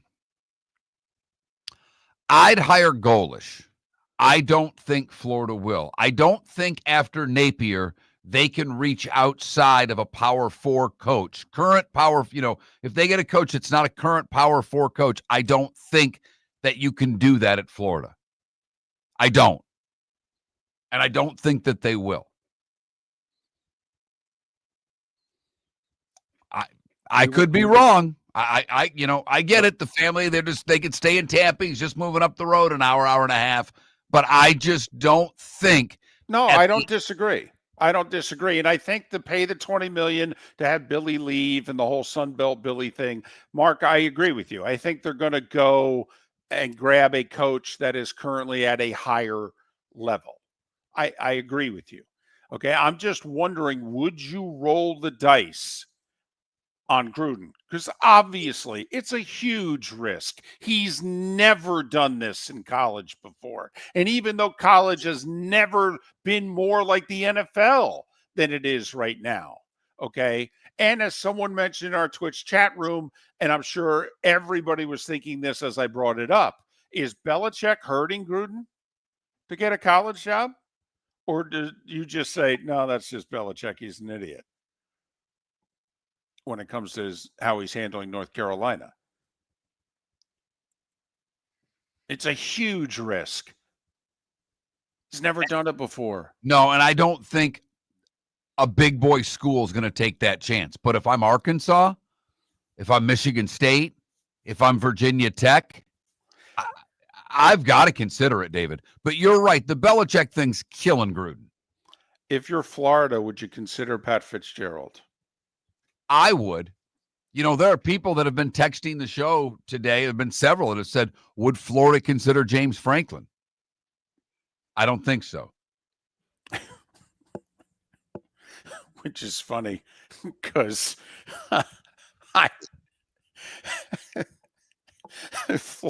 he'd be the best coach they've had since Urban. I know, but I don't see it happening. By the way, do you bring Dan Mullen back? No way. Okay. By the way, Mullen said he's not going anywhere. You're stuck with him for another year at UNLV. Anybody believe that? Well, that's because, what was that story at the beginning of the year? They have enough money for like 2.5 of his 5-year contract. Right. So I guess he's going to stay for as long as he knows he's getting paid. Chris Perkins to join us at the top of the hour. It is the bonus hour on a hump day. That means Dolphins talk. We can go from who's replacing Billy Napier to who's replacing Mike McDaniel. See what he did there?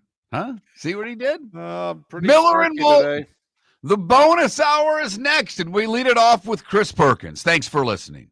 American Paint Supplies, for nearly 30 years, is your one-stop shop for all your coating needs. If you are a designer, a contractor, a professional painter, or a weekend warrior, American Paint Supplies is the place where experts go to get expert solutions. At 6100 Shirley Street in Naples off of Pine Ridge, American Paint Supplies delivers the best solutions with the best products with the best support. Meet Gene and his team today at American Paint Supplies. Call 239-566-2700. That's 566-2700 or online at AmericanPaintSupplies.net. When Glass Doctor replaces your windshield, we don't just send you on your way, we send you off protected.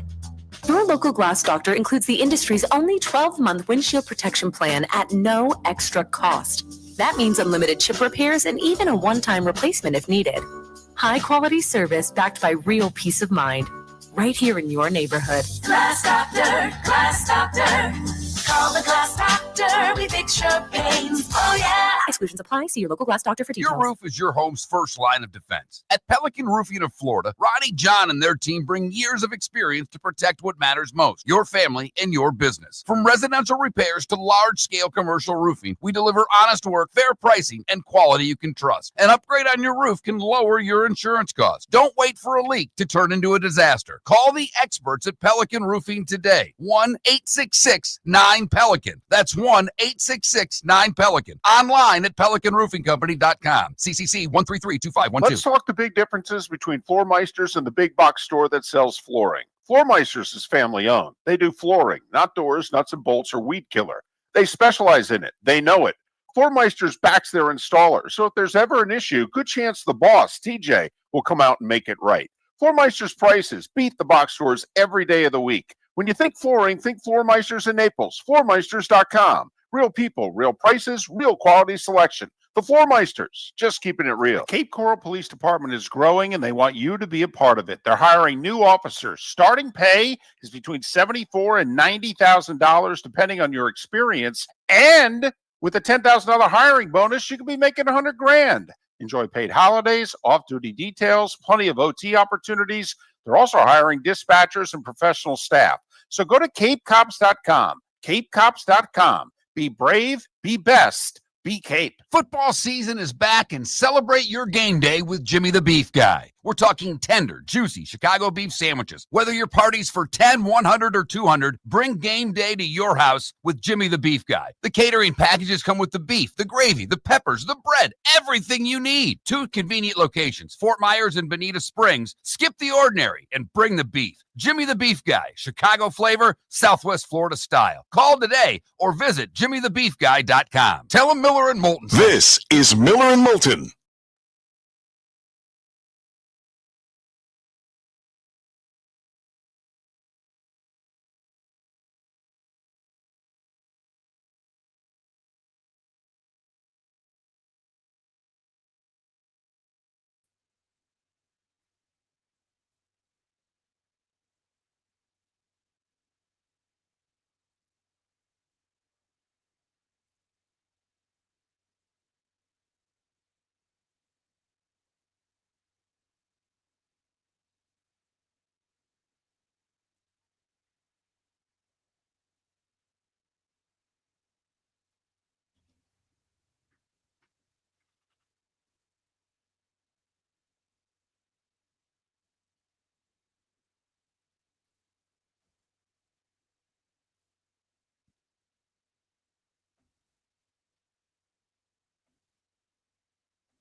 You know, it's interesting on that Matt Campbell thing. He was so much the flavor of the month 4 or 5 years ago. And you're right. He's done a terrific job there. His name keeps coming up for jobs. Which one would he leave for? Like, if you're, and I'm not doing it because it's my alma mater, but Michigan State or Wisconsin, I think he'd leave for Wisconsin. But if I were him, I wouldn't go to Michigan State.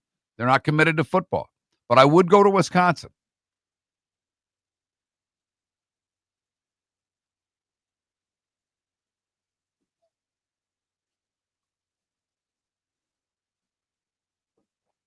If you're Matt Campbell, you've got to figure out, if you leave, are you going to take a job that's going to make you better?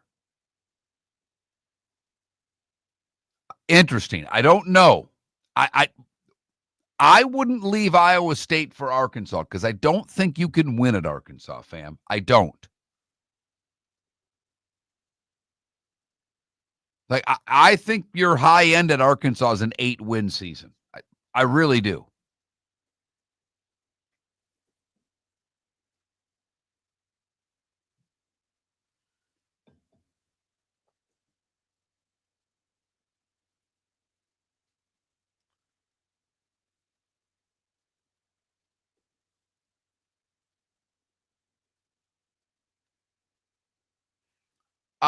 Brett, one, they care more about basketball there than they do football. That's the first thing.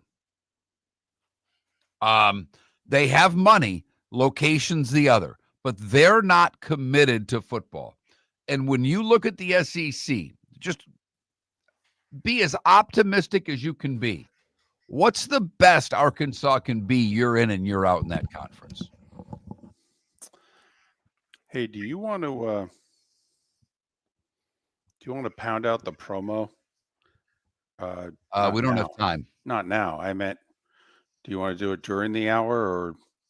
I would rather do it after if it's okay. All right. It's hard for me when I've got this running to stop everything and do that. Okay. The only in between hours is the best time because then I'm not running. I'm not recording, if you know what I mean. Uh-huh.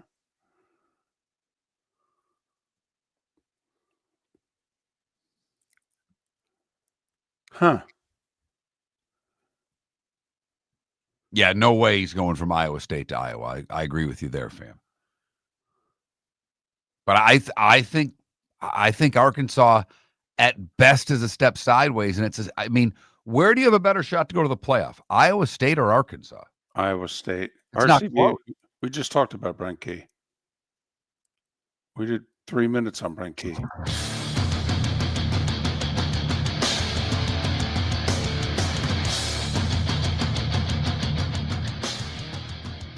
You're listening to Miller and Moulton, coming at you from the Floor Meister Studios. Floor Meisters, keeping it real. And now, here's Mark Miller and David Moulton. It is the bonus hour on a hump day. Miller and Moulton, millerandmoulton.com, Miller_Moulton on X. Roy Cummings on the show tomorrow to talk Bucks. JP Shadrick on the show tomorrow live from London. The Jags, who made a move yesterday, restructured a contract or two, freed up about $12 million now in salary cap space.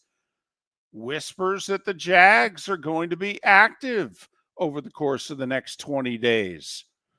The trade deadline is November 4th. That's 3 weeks from yesterday. There's a gleam, men. There's a gleam. That's David Moulton talking about a trade deadline.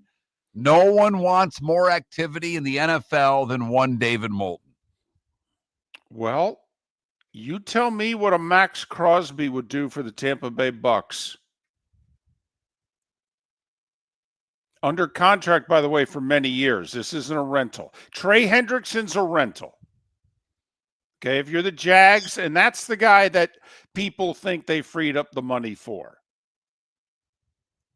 You bring him in right before the deadline. He's making $16 million this year. That's about $9 million that you'll have to pay because he will have already played X amount of money. You've got the money for it.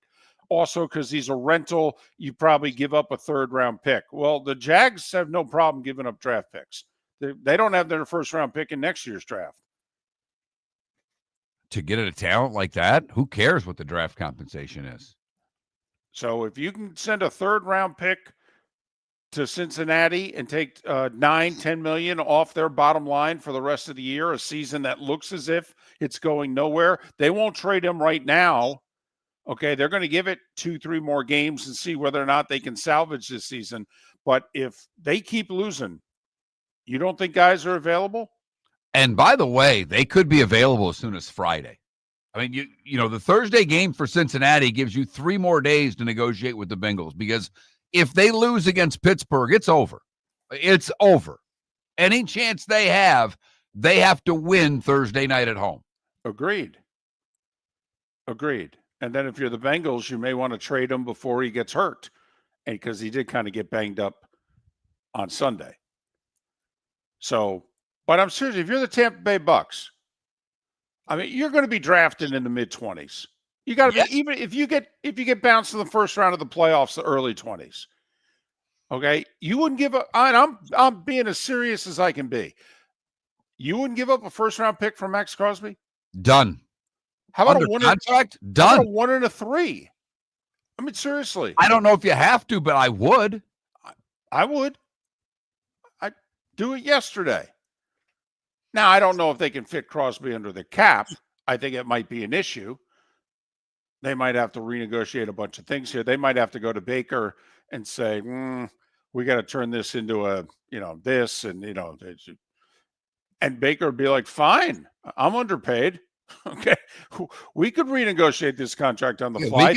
We can put 2 more years on the back end if you want. I'm done. Yeah. You could throw 2 years on the back end at 50. Right. Sure. I'm all for it. Throw me a little signing bonus money to make me feel good about myself. Let's move on. I totally agree.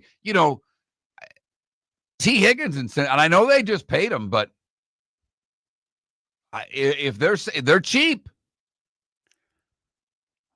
You mean Cincinnati? Yeah. Although they weren't this, last go around. And I know they paid everybody.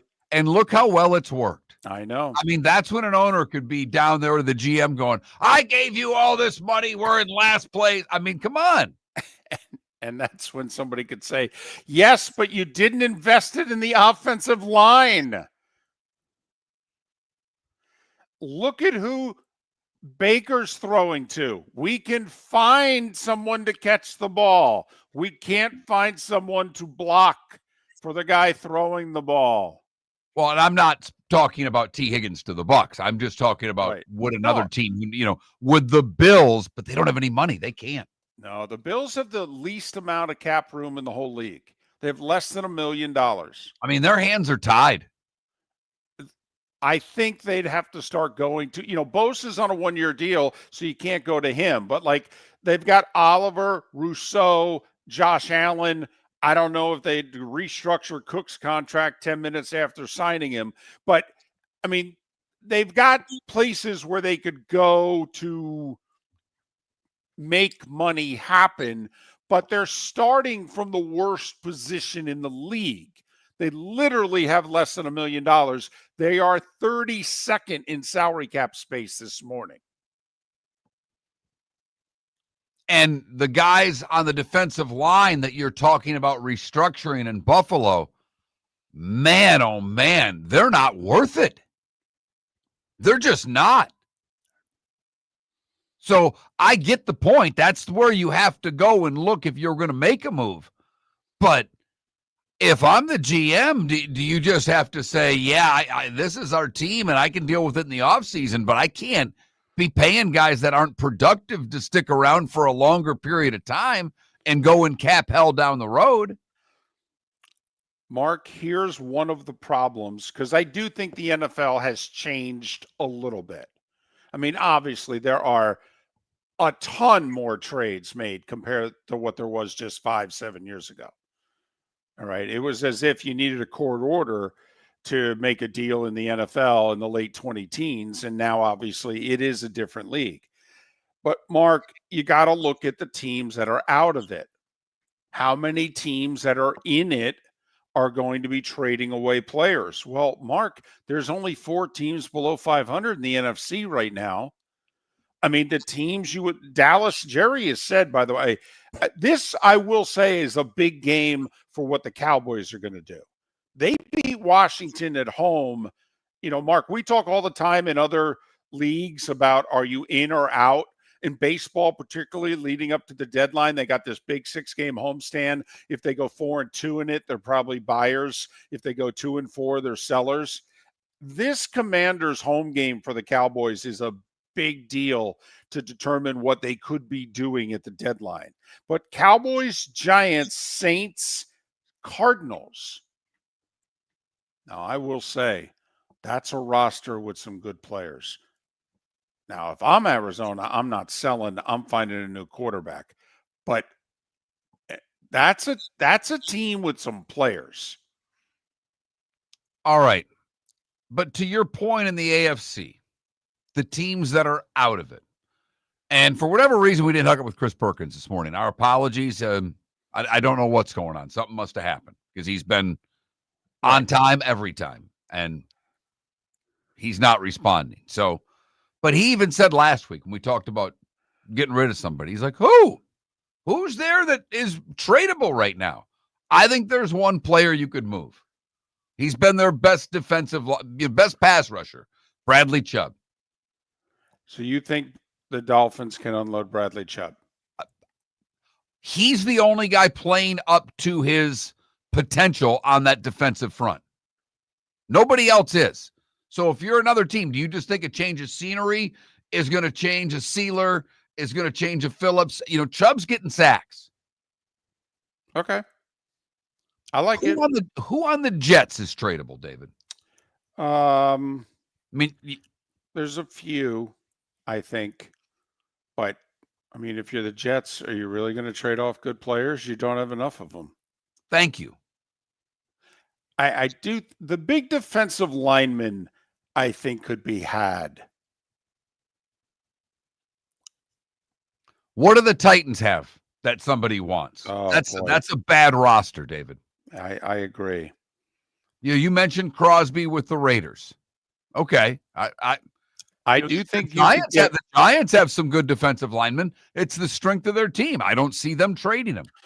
No, I don't see how the coach and the GM, who are both working for their jobs this year, can afford to give up anything of value.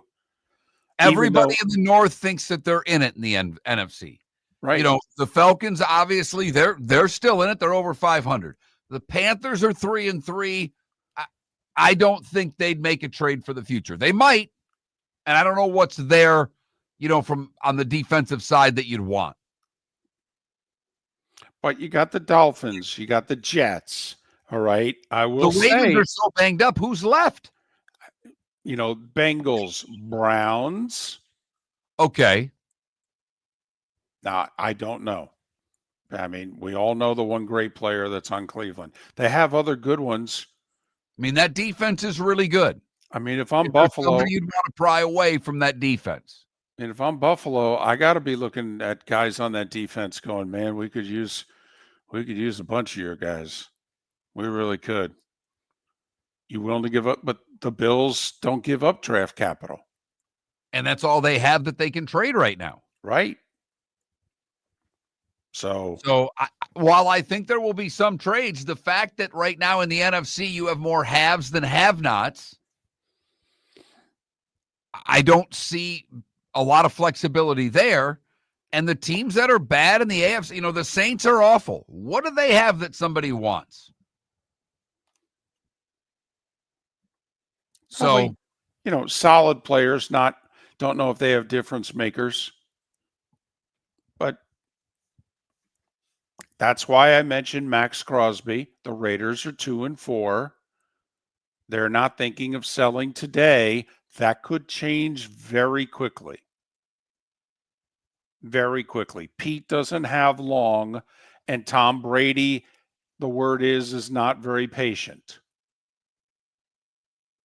Now, I think Detroit, even though they need help on the back end of the defense, could call Cincinnati and get a rental. Because they've got enough money spent long-term that they couldn't go after a Crosby. I don't think they could fit it in long-term. They could this year. Well, the Bengals just demoted a starting linebacker who I think's in the final year of his contract. And he's been a good, solid player. But the Bengals are now going with 2 rookies at linebacker. So this guy's available. And he's a good player. He is. He's a solid player. I think if you're Buffalo, he could start for you. There's a bunch of good teams in which I think he could come in and play right away. I think he can play for the Lions. But Campbell loves his linebackers. I don't see him making a change there. I think he'd go D-line or he'd go D-backfield before he'd go line. I agree with you for what it's worth. But he thinks Anzalone's a great player. I don't see it. Miller and Moulton. the Diamond District Bonus Hour, talking trades in the NFL. Thanks for listening. Your roof is your home's first line of defense. At Pelican Roofing of Florida, Ronnie John and their team bring years of experience to protect what matters most, your family and your business. From residential repairs to large-scale commercial roofing, we deliver honest work, fair pricing, and quality you can trust. An upgrade on your roof can lower your insurance costs. Don't wait for a leak to turn into a disaster. Call the experts at Pelican Roofing today. 1-866-9-PELICAN. That's 1-866-9-PELICAN. Online at pelicanroofingcompany.com. CCC 1332512. Besides the sales experience at the Diamond District, we offer a litany of other services. Appraisals. We have 2 GIA certified gemologists, full-time, servicing your needs with appraisals. We buy gold, diamonds, gemstones, Rolex watches. Repairs. We have 3 full-time master bench jewelers. A beautiful custom design department so that we can give you one-of-a-kind jewelry. Come see Jason at the Diamond District. American Paint Supplies, for nearly 30 years, is your one-stop shop for all your coating needs. If you are a designer, a contractor, a professional painter, or a weekend warrior, American Paint Supplies is the place where experts go to get expert solutions. At 6100 Shirley Street in Naples off of Pine Ridge, American Paint Supplies delivers the best solutions with the best products with the best support. Meet Gene and his team today at American Paint Supplies. Call 239-566-2700. That's 566-2700 or online at AmericanPaintSupplies.net. Let's talk the big differences between Floormeisters and the big box store that sells flooring. Floormeisters is family owned. They do flooring, not doors, nuts and bolts, or weed killer. They specialize in it. They know it. Floormeisters backs their installer. So if there's ever an issue, good chance the boss, TJ, will come out and make it right.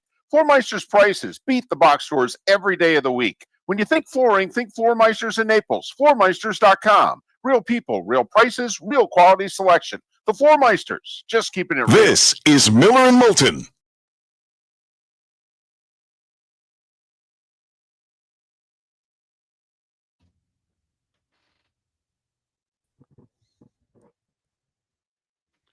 Chris literally just reached out as we were going to break. Said, I got caught up doing something. My apologies. I can come now. I said, we come back at 8:20. So he's going to jump on for the middle segment. Better than not having him, I think. Totally.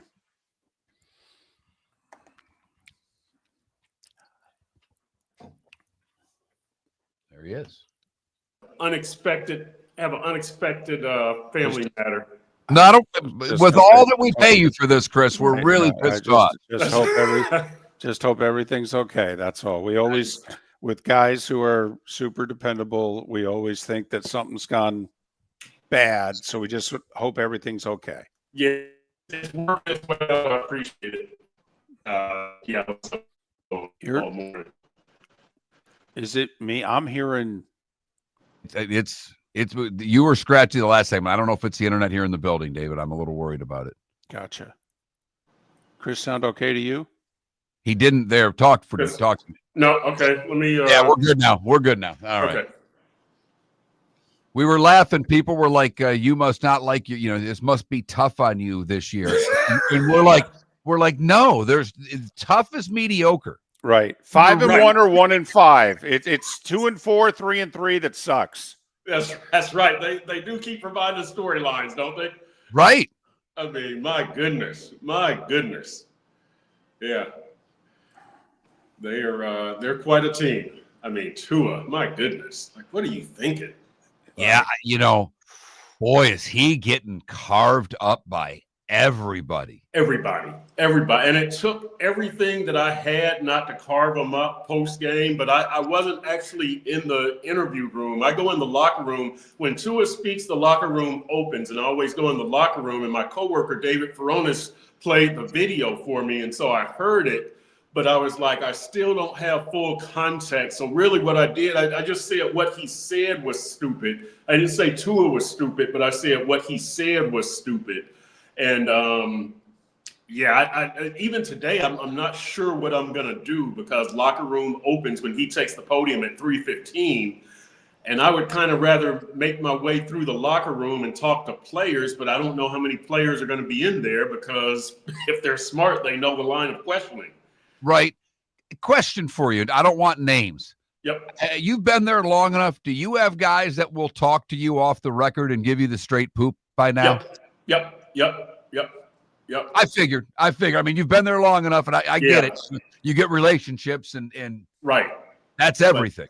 Yeah. But those guys, so I'll tell you, I mean, if I wrote a story last year in November about players only meetings. I talked to Kendall Lamb, Alec Ingold, Zach Sealer, and Teron Armstead on the record.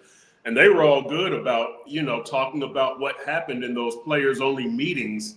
But, Teron is gone now, and Ingold and Sealer are rarely in the locker room. They used to always be in the locker room. They're rarely in the locker room now. And there's so many new players that it's hard to, you're building relationships with like Jack Jones and guys who have only been there for a few months as opposed to years. So, it's a lot tougher now.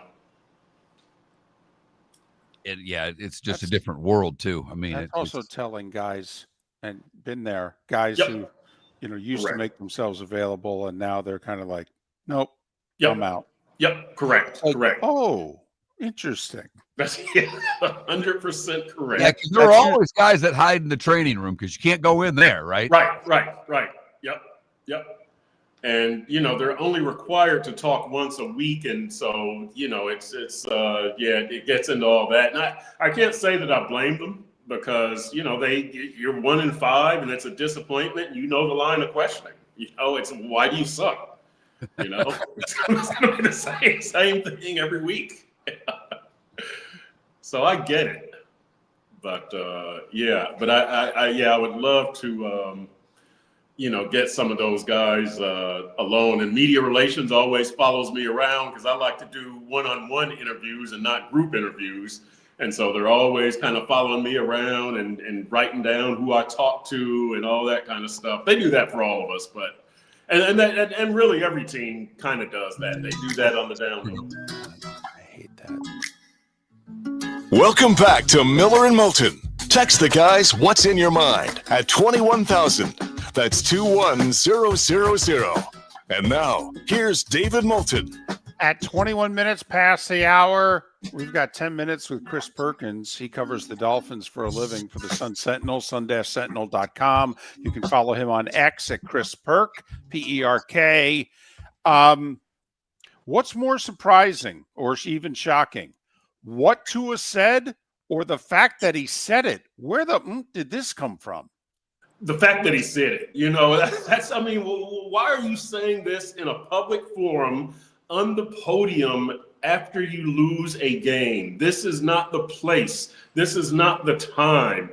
And so, and really Tua speaks today at 3:15, and it's going to be very interesting to see the line of questioning and how many answers he gives and how honest he is. But the fact that he takes family business and puts it out in public, that's a shocker. That is an absolute shocker. It violates a code, and Tua should know better than that. So that's, and then we have to find out exactly what Tua meant. Last in November, I wrote about players only meetings, and that's called by their leadership council, which is, made up of players of various ages and various positions. And these meetings, they were telling me, are held in, big conference rooms because it's all 53 players plus the 16 practice squad players. That's different than what Tua was speaking about, I believe. I think what Tua was speaking about were player-led film sessions that happened on Thursday morning, Thursday afternoon, and Friday morning. So we'll try to get a clarification on that. But the fact that he took that public, absolutely shocking. By the way, is he on that leadership council? I would assume that he is. Yes. I would think so too, because that's the part of this that if somebody wants to air some laundry, while I don't ever like it, sometimes you get it. Yep. But when someone who's supposed to be a leader, and how can you be a quarterback and not assume that person's a leader? For a leader to do that, to me, that kind of spells his end as a Miami Dolphin. Like, I don't know if I can have him ever lead this team now. Yeah, it's a big trust factor violation, right? And not only with players, But if I'm Steve Ross, I'm looking and thinking, well, I thought Mike McDaniel had control of this team. I thought all that late, showing up to meetings late, that was last year, and that they had gotten rid of some of those problem guys. And again, we're talking about different meetings here, because when Mike McDaniel talked, and meetings, right? They sound like some sort of corporation, like they sound like GM or something, right? But Mike McDaniel was talking about team meetings that players were late to. And again, there's the team meetings, there's the players only meetings, there's the player led film sessions. So it's a bunch of different things, but Tua kind of made it seem like Mike McDaniel has no control. Tua mentioned leadership. Well, you're a leader, Tua. You're criticizing yourself. You're criticizing the leadership council. You're criticizing the team captains. Don't take all that stuff public. Now, look, as a journalist, I love it. I love that he said that. But it's just a big no-no. I can't believe that he crossed that line. Very quickly, some of what he said, I think it starts with the leadership and helping articulate that for the guys. Okay, we have guys not showing up for players only meetings, showing up late. There's a lot that goes into it. It's a lot of things of that nature that we've got to get cleaned up, and it starts with little things like that. And so I'm wondering, if they make a tackle on McConkey in the flat, does he say any of this? I mean, it's also, let's now move to the coach. He made his life miserable by what he said.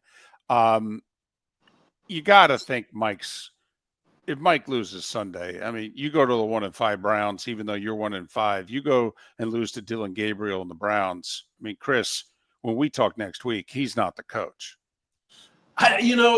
First of all, no, Tua does not say that. If either there's not the 40-yard kickoff return, if Jalen Phillips gets Justin Herbert to the ground, or if the rookie safety Dante Trader Jr. makes that tackle on Ladd McConkey, Tua does not say any of this. As far as Mike McDaniel, I don't know, David. I don't know what the break point is for Steve Ross, because you would think at 1-6 and you lose to 1-5 Cleveland, that's it. Like, I don't know that the players are going to listen to Mike McDaniel anymore, but I just don't know what the break point is for Steve Ross. How long is he willing to go with this? But you would think if they lose and fall to 1-6, at the very least, there's zero chance Mike McDaniel comes back next season, which I already think that we're at that point. But at that time, it's just, does he make it all the way through the year, or when does the end actually happen during the season? When Tua talks today, he's in a rough spot, because if you come out and say that, and then he tries to play the BS excuse, I didn't mean that, and walk it back, he has less credibility, doesn't he? Yeah.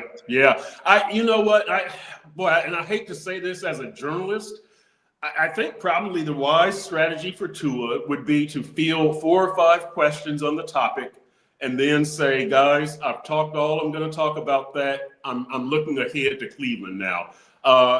Give us a little bit of meat, but don't give us the whole steak, because he really can't win. I mean, unless he just comes out full apology and I messed up and I'm sorry and I've talked to my teammates, blah, blah, blah. He's just going to dig himself a deeper hole. And by the way, one thing, and I'm not sure if I'm going to be in there when Tua speaks, because I like to go into the locker room. So when Tua speaks at 3:15 on the podium, the locker room also opens up, and those are in 2 separate spots. And it's probably like a, 5 or 6 minute walk between the 2 areas. But you guys remember in training camp when Tua got so much credit for calling out Tyreek. Tyreek has got to mend fences. Tyreek, you can't just come back here after you say I'm out and think everything is okay. Well, Tua, you're kind of in the same spot. So I would be interested to see whether Tua thinks he needs to mend fences the same way he applied that rule to Tyreek. Well, and we've got like 2 minutes. What I'm most interested in is anybody going to back Tua up? Okay, like if you go in that locker room, is there anybody that's going to say, I know he's catching a lot of grief, but he's right? Okay, because otherwise, First off, whether I'm Mike McDaniel, Chris Greer, Stephen Ross, anybody associated with the current Dolphins, if nobody backs Tua up on this, then I got to go find another quarterback without question, but also for the rest of the league. Chris, if no one backs him up on this, every other coach and general manager in the league is going to go, yeah, I don't know if we can bring that guy in as quarterback either. I mean, his whole team has abandoned him here. Well, I think Tua would be able to mend fences with another team, definitely. I mean, this is an era right now where we're seeing some reclamation projects, right? In Sam Darnold and Baker Mayfield, Daniel Jones, and Daniel right. Jones. Now, in different ways, their reclamation, that's on the field. What we're talking about with Tua is a trust factor here. So, I do think he would be able to get another job, but really, what he did is just such a violation of trust. And I think that one telling thing was when we spoke to center Aaron Brewer and left tackle Patrick Paul on Monday, and we asked them about what Tua said. Both of them said, "I prefer to keep in-house business in-house." And so that's kind of right. That's a clear difference in handling the situation, that I'm not putting our business out on blast like Tua did. It's staying in-house. And I think that's the way that most players will handle this, which is not necessarily a vote of confidence for Tua. And Patrick Paul's a second-year player who's, played like 6 games. So that is very telling. He's Chris Perkins of the Sun Sentinel, sun-sentinel.com. You can follow Chris on X at Chris Perk, P-E-R-K. I'll make you a gentleman's wager. They lose to the Browns. He's not the coach when we talk to you again.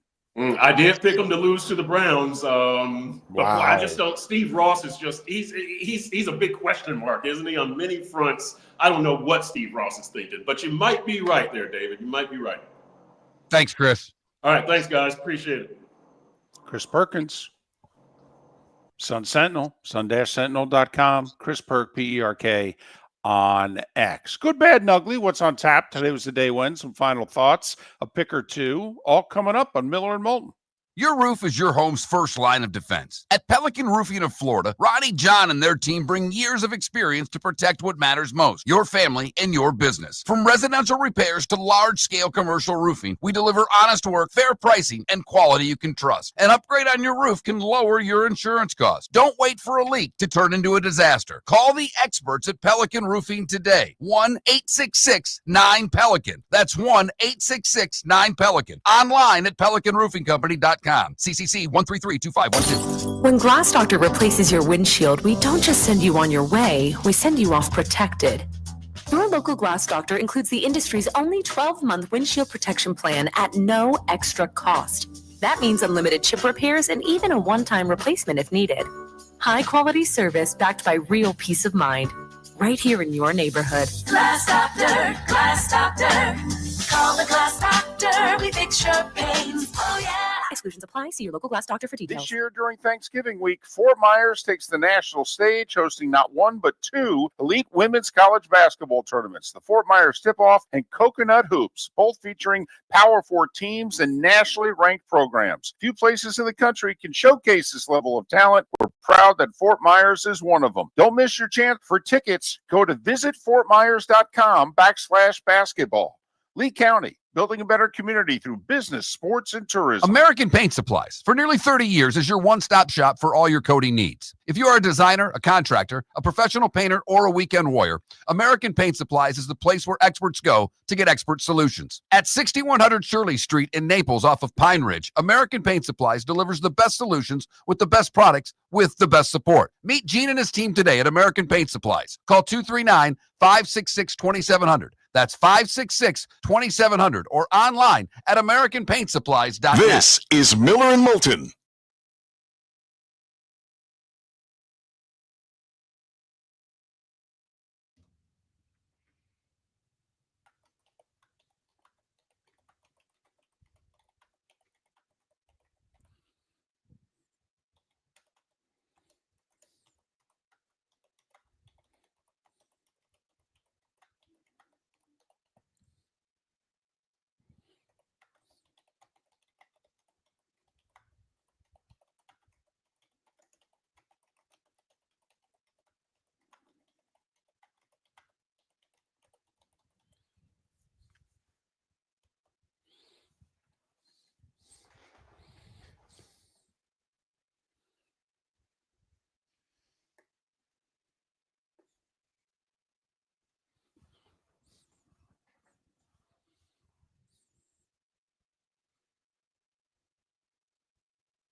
Welcome to the bonus hour, brought to you by Jason and Todd at the Diamond District.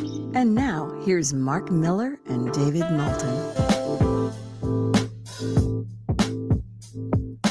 22 minutes till we're done. We're out of here. Miller and Moulton, millerandmoulton.com, Miller_Moulton on X, Roy Cummings and JP Shadrick live from London tomorrow. I'll try to get them live from a pub, maybe a couple of pints already in them, but probably not. You know, that whole Jags official stuff. That Yeah. Whatever. I know. Whatever. It's that time again, nearing the end, but not quite there yet. Here's Mark Miller with Today Was the Day When. We start today in 1520. King Henry VIII of England orders the installation of bowling lanes at his palace. I didn't know they were bowling in 1520. It forced me to look up when bowling was invented, and they have ties to bowling all the way back to 3200 BC in Egypt. Little fun fact for you today. Today in 1860, 11-year-old Grace Bedell writes to Abraham Lincoln telling him to grow a beard. Paid off. He'd win in November. All because of the beard. David, I think you'll love these next two. Today in 1884, Old Hoss, Charles Radbourne, I'm sure you covered him, earned his 60th win of the season for the Providence Grays, taking down the Philadelphia Quakers. That's right. He pitched his 60th win of the season.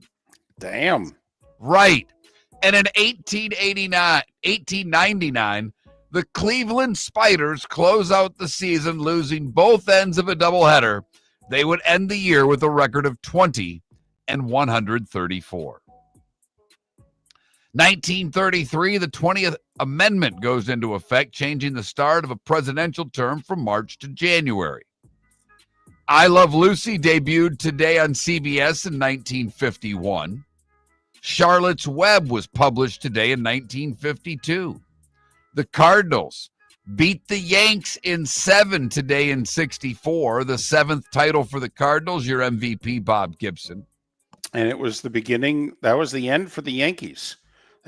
For 20 years, all those World Series appearances, 40 years really, and then the Yankees weren't good again for 10, 12 years.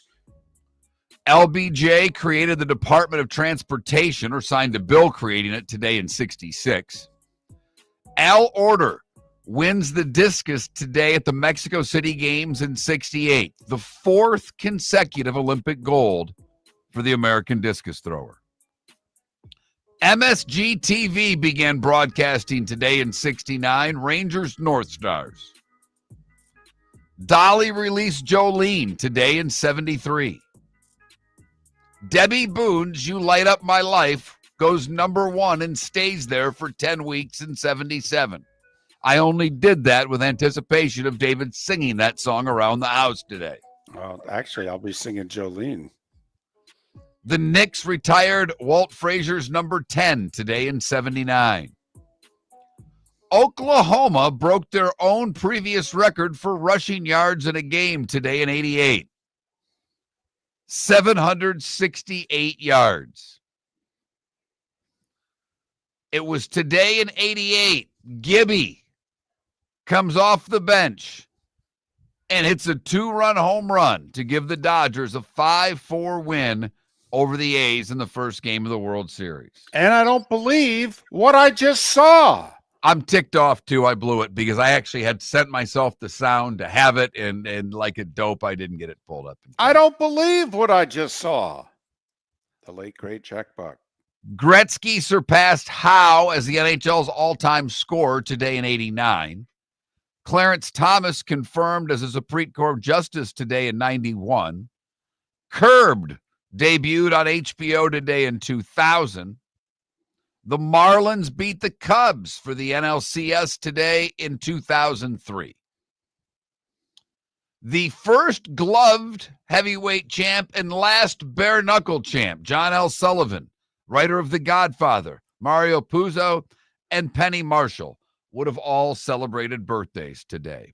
Willie O'Ree is 90 years old, the first black player in the NHL. Jim Palmer's 80. Joe Klecko, 72. Emeril Lagasse, 66.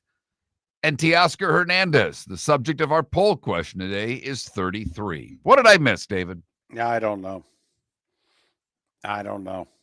The email that I usually get, which has stuff like this on it, I haven't gotten the last 2 days, and I have to figure out why. It's bothering me. You know I love this segment. Time to see life a little bit differently. Here's Mark Miller with the good, the bad, and the ugly. What you got, Mark? You know, if you don't start getting that email, I'll have to bring Trent back just for this segment because I love doing the birthdays and asking him if he knows who the hell the people are. For the good today, we go to California. And I think you can all get behind this. I really do. A law was passed Monday in California that demands pitchmen turn the volume down. Advertisements seem much louder than the program they are watching. It's because they can send the commercial at the highest level that the show is. But a law in California has set that commercials can't be so loud. For the bad, we go to Clearwater, where officers responded to a call to remove a large snake found camped on top of a car hood. Oh, boy. It was in Clearwater that someone reported a snake on a car hood. Deputies showed up equipped with a snake hook. Yep, that's right. The sergeant carries one in her car. They wrangled the reptile up, took it to a local pet store that will find the boa constrictor, 5 foot long, a home. And finally, the ugly.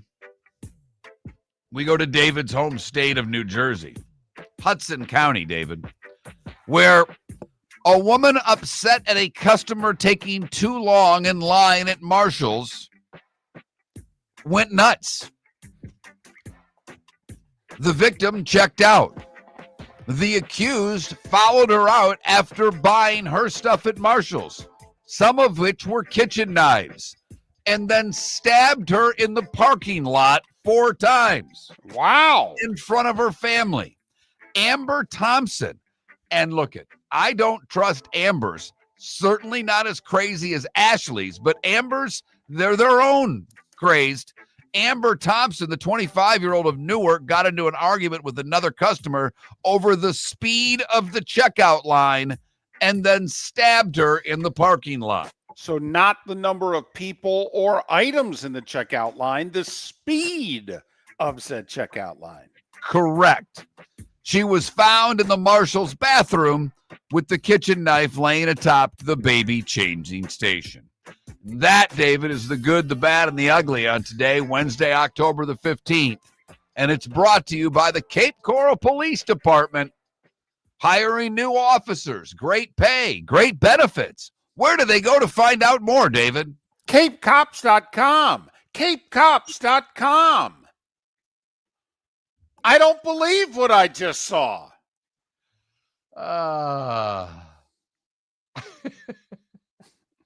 We got 2 college football games tonight, both at 7 o'clock. One of them's on the 4-letter network. Delaware and Jacksonville State. Delaware, 2.5-point road favorite. And also at 7 on CBS Sports Network. Ooh, what a juggernaut it is. It's 1-5 UTEP, a 2.5-point favorite at 0-6 Sam Houston. Competing, both of them, with UMass to see who can be the worst in the country. Hockey, 4 games tonight. TNT doubleheader night. TNT doubleheader night. Mark, your Wings hosting the Panthers at 7 on TNT. Blackhawks and Blues, 9:30 on TNT. Baseball tonight, 8 o'clock, FS1. Game 3, American League Championship Series. Any chance of a series, Toronto with Shane Bieber on the hill. And you know Biebs, north of the border, although he'll be south but he's of in the border. state, so I know. you know, it kind of takes away that advantage, David. I agree with you. Probably should have pitched him at home. But Shane Bieber against George Kirby, 8 o'clock, 8:08 first pitch on FS1. They're burying this series. My goodness. You know, just for good measure, are you going to allow me this? But the game right now is at the plate. High fly ball into right field. She is gone.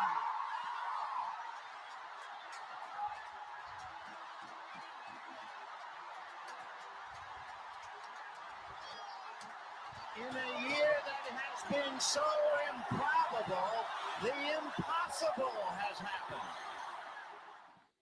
Yeah, Jack Buck had one, but that's Vin Scully. That was the late great Vin Scully.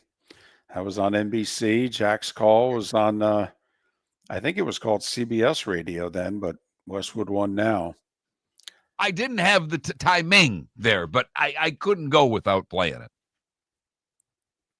There's never a bad time to throw some Vin Scully at you. No, there really isn't. Really isn't. 2 legendary announcers with 2 legendary calls for a legendary moment. So the Dodgers doing something yesterday that we hadn't seen in a long time. They let a pitcher pitch 9 innings in one game. Kind of like they used to do back when Vin Scully and Jack Buck were calling the World Series. Yep, absolutely. Absolutely. Don't you always want to know, if you ever see that video again, there was a car, you've got the right center field pavilion, the stands where the ball ends up in, and then you can see there's a space, and you see the parking lot behind Dodger Stadium, and there is a car that is leaving the game. But basically, as the ball lands in the stands and Vin says, she is gone, that car jams on its brakes because you see the big red brake lights. Don't you want to know who that person was? You know, I've left games early before. I've never got caught with something bad happening. But I went to Tampa to see Michigan State play UCLA in the NCAA tournament, and Sparty got housed, and they're down 20-plus points. And I looked at my son and I said, let's hit it. This is over.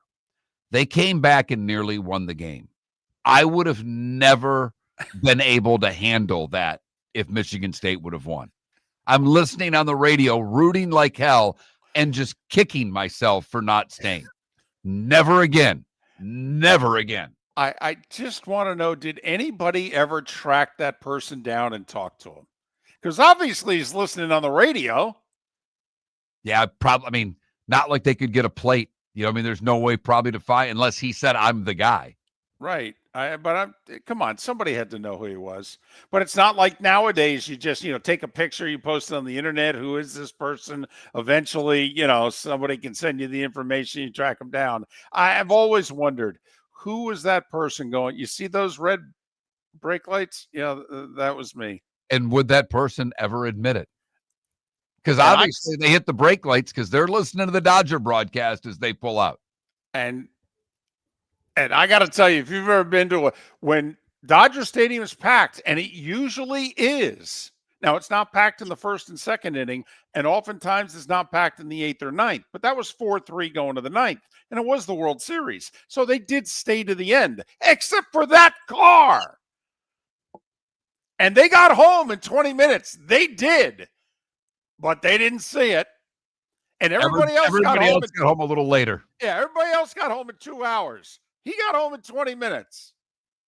Was it worth it, buddy? No way. No way. Miller and Moulton. Couple of poll questions that are still up. I can't believe it, but more of you believe in ghosts than don't. Wow. That one stunned me. That one stunned me. And you think Cignetti's staying. I'm surprised by both of these vote results. I really am. I figured I was in the minority with Cignetti staying. I did too. By the way, Monday night, for what it's worth, there's a group of us, not Joe and Troy, but there were a group of us eating, and it came up. I was the only one at the table of 6 who thought Cignetti was staying. Well, a couple of those guys are from Pennsylvania. They might be Penn State fans. Yeah, Miller and Moulton, Roy Cummings, and J.P. Shadrick tomorrow on the show. Have a great rest of your day. The Cape Coral Police Department is growing, and they want you to be a part of it. They're hiring new officers. Starting pay is between $74,000 and $90,000, depending on your experience. And with a $10,000 hiring bonus, you could be making $100,000. Enjoy paid holidays, off-duty details, plenty of OT opportunities. They're also hiring dispatchers and professional staff. So go to capecops.com. capecops.com. Be brave, be best. Be Cape. Mark Miller for Sleep Treatment Direct. They are helping me with sleep apnea. And by helping me, I mean curing me. No more CPAP machine. No more snoring. No more tossing. No more waking up exhausted. Their expert team got me the right treatment fast and hassle-free. If you want to feel energized and get rid of your snoring, call Sleep Treatment Direct today. 444-1741. That's 239-444-1741. Sleep Treatment Direct. Sleep safe and your roof is your home's first line of defense. At Pelican Roofing of Florida, Ronnie John and their team bring years of experience to protect what matters most, your family and your business. From residential repairs to large-scale commercial roofing, we deliver honest work, fair pricing, and quality you can trust. An upgrade on your roof can lower your insurance costs. Don't wait for a leak to turn into a disaster. Call the experts at Pelican Roofing today. 1-866-9-PELICAN. That's 1-866-9-PELICAN. Online at PelicanRoofingCompany.com. CCC 1332512. Let's talk the big differences between Floor Meisters and the big box store that sells flooring. Floor Meisters is family owned. They do flooring, not doors, nuts and bolts, or weed killer. They specialize in it. They know it. Floor Meisters backs their installer. So if there's ever an issue, good chance the boss, TJ, will come out and make it right. Floor Meisters prices beat the box stores every day of the week. When you think flooring, think Floor Meisters in Naples. FloorMeisters.com. Real people, real prices, real quality selection. The Floormeisters, just keeping it For real. over 50 years, the Nolan family has been dedicated to protecting local families. Nolan Family Insurance is a second-generation independent agency that specializes in home, flood, auto, and boat insurance. They take the time needed to explain your coverage options and answer your questions so you can make an informed decision that's right for you. If you're looking for an agency that treats you like family, call 941-639-1122 or go to NolanAgency.com. That's 941-639-1122 or NolanAgency.com. Football season is back and celebrate your game day with Jimmy the Beef Guy. We're talking tender, juicy Chicago beef sandwiches. Whether your party's for 10, 100, or 200, bring game day to your house with Jimmy the Beef Guy. The catering packages come with the beef, the gravy, the peppers, the bread, everything you need. 2 convenient locations, Fort Myers and Bonita Springs. Skip the ordinary and bring the beef. Jimmy the Beef Guy, Chicago flavor, Southwest Florida style. Call today or visit jimmythebeefguy.com. Tell him Miller and Moulton. This is Miller and Moulton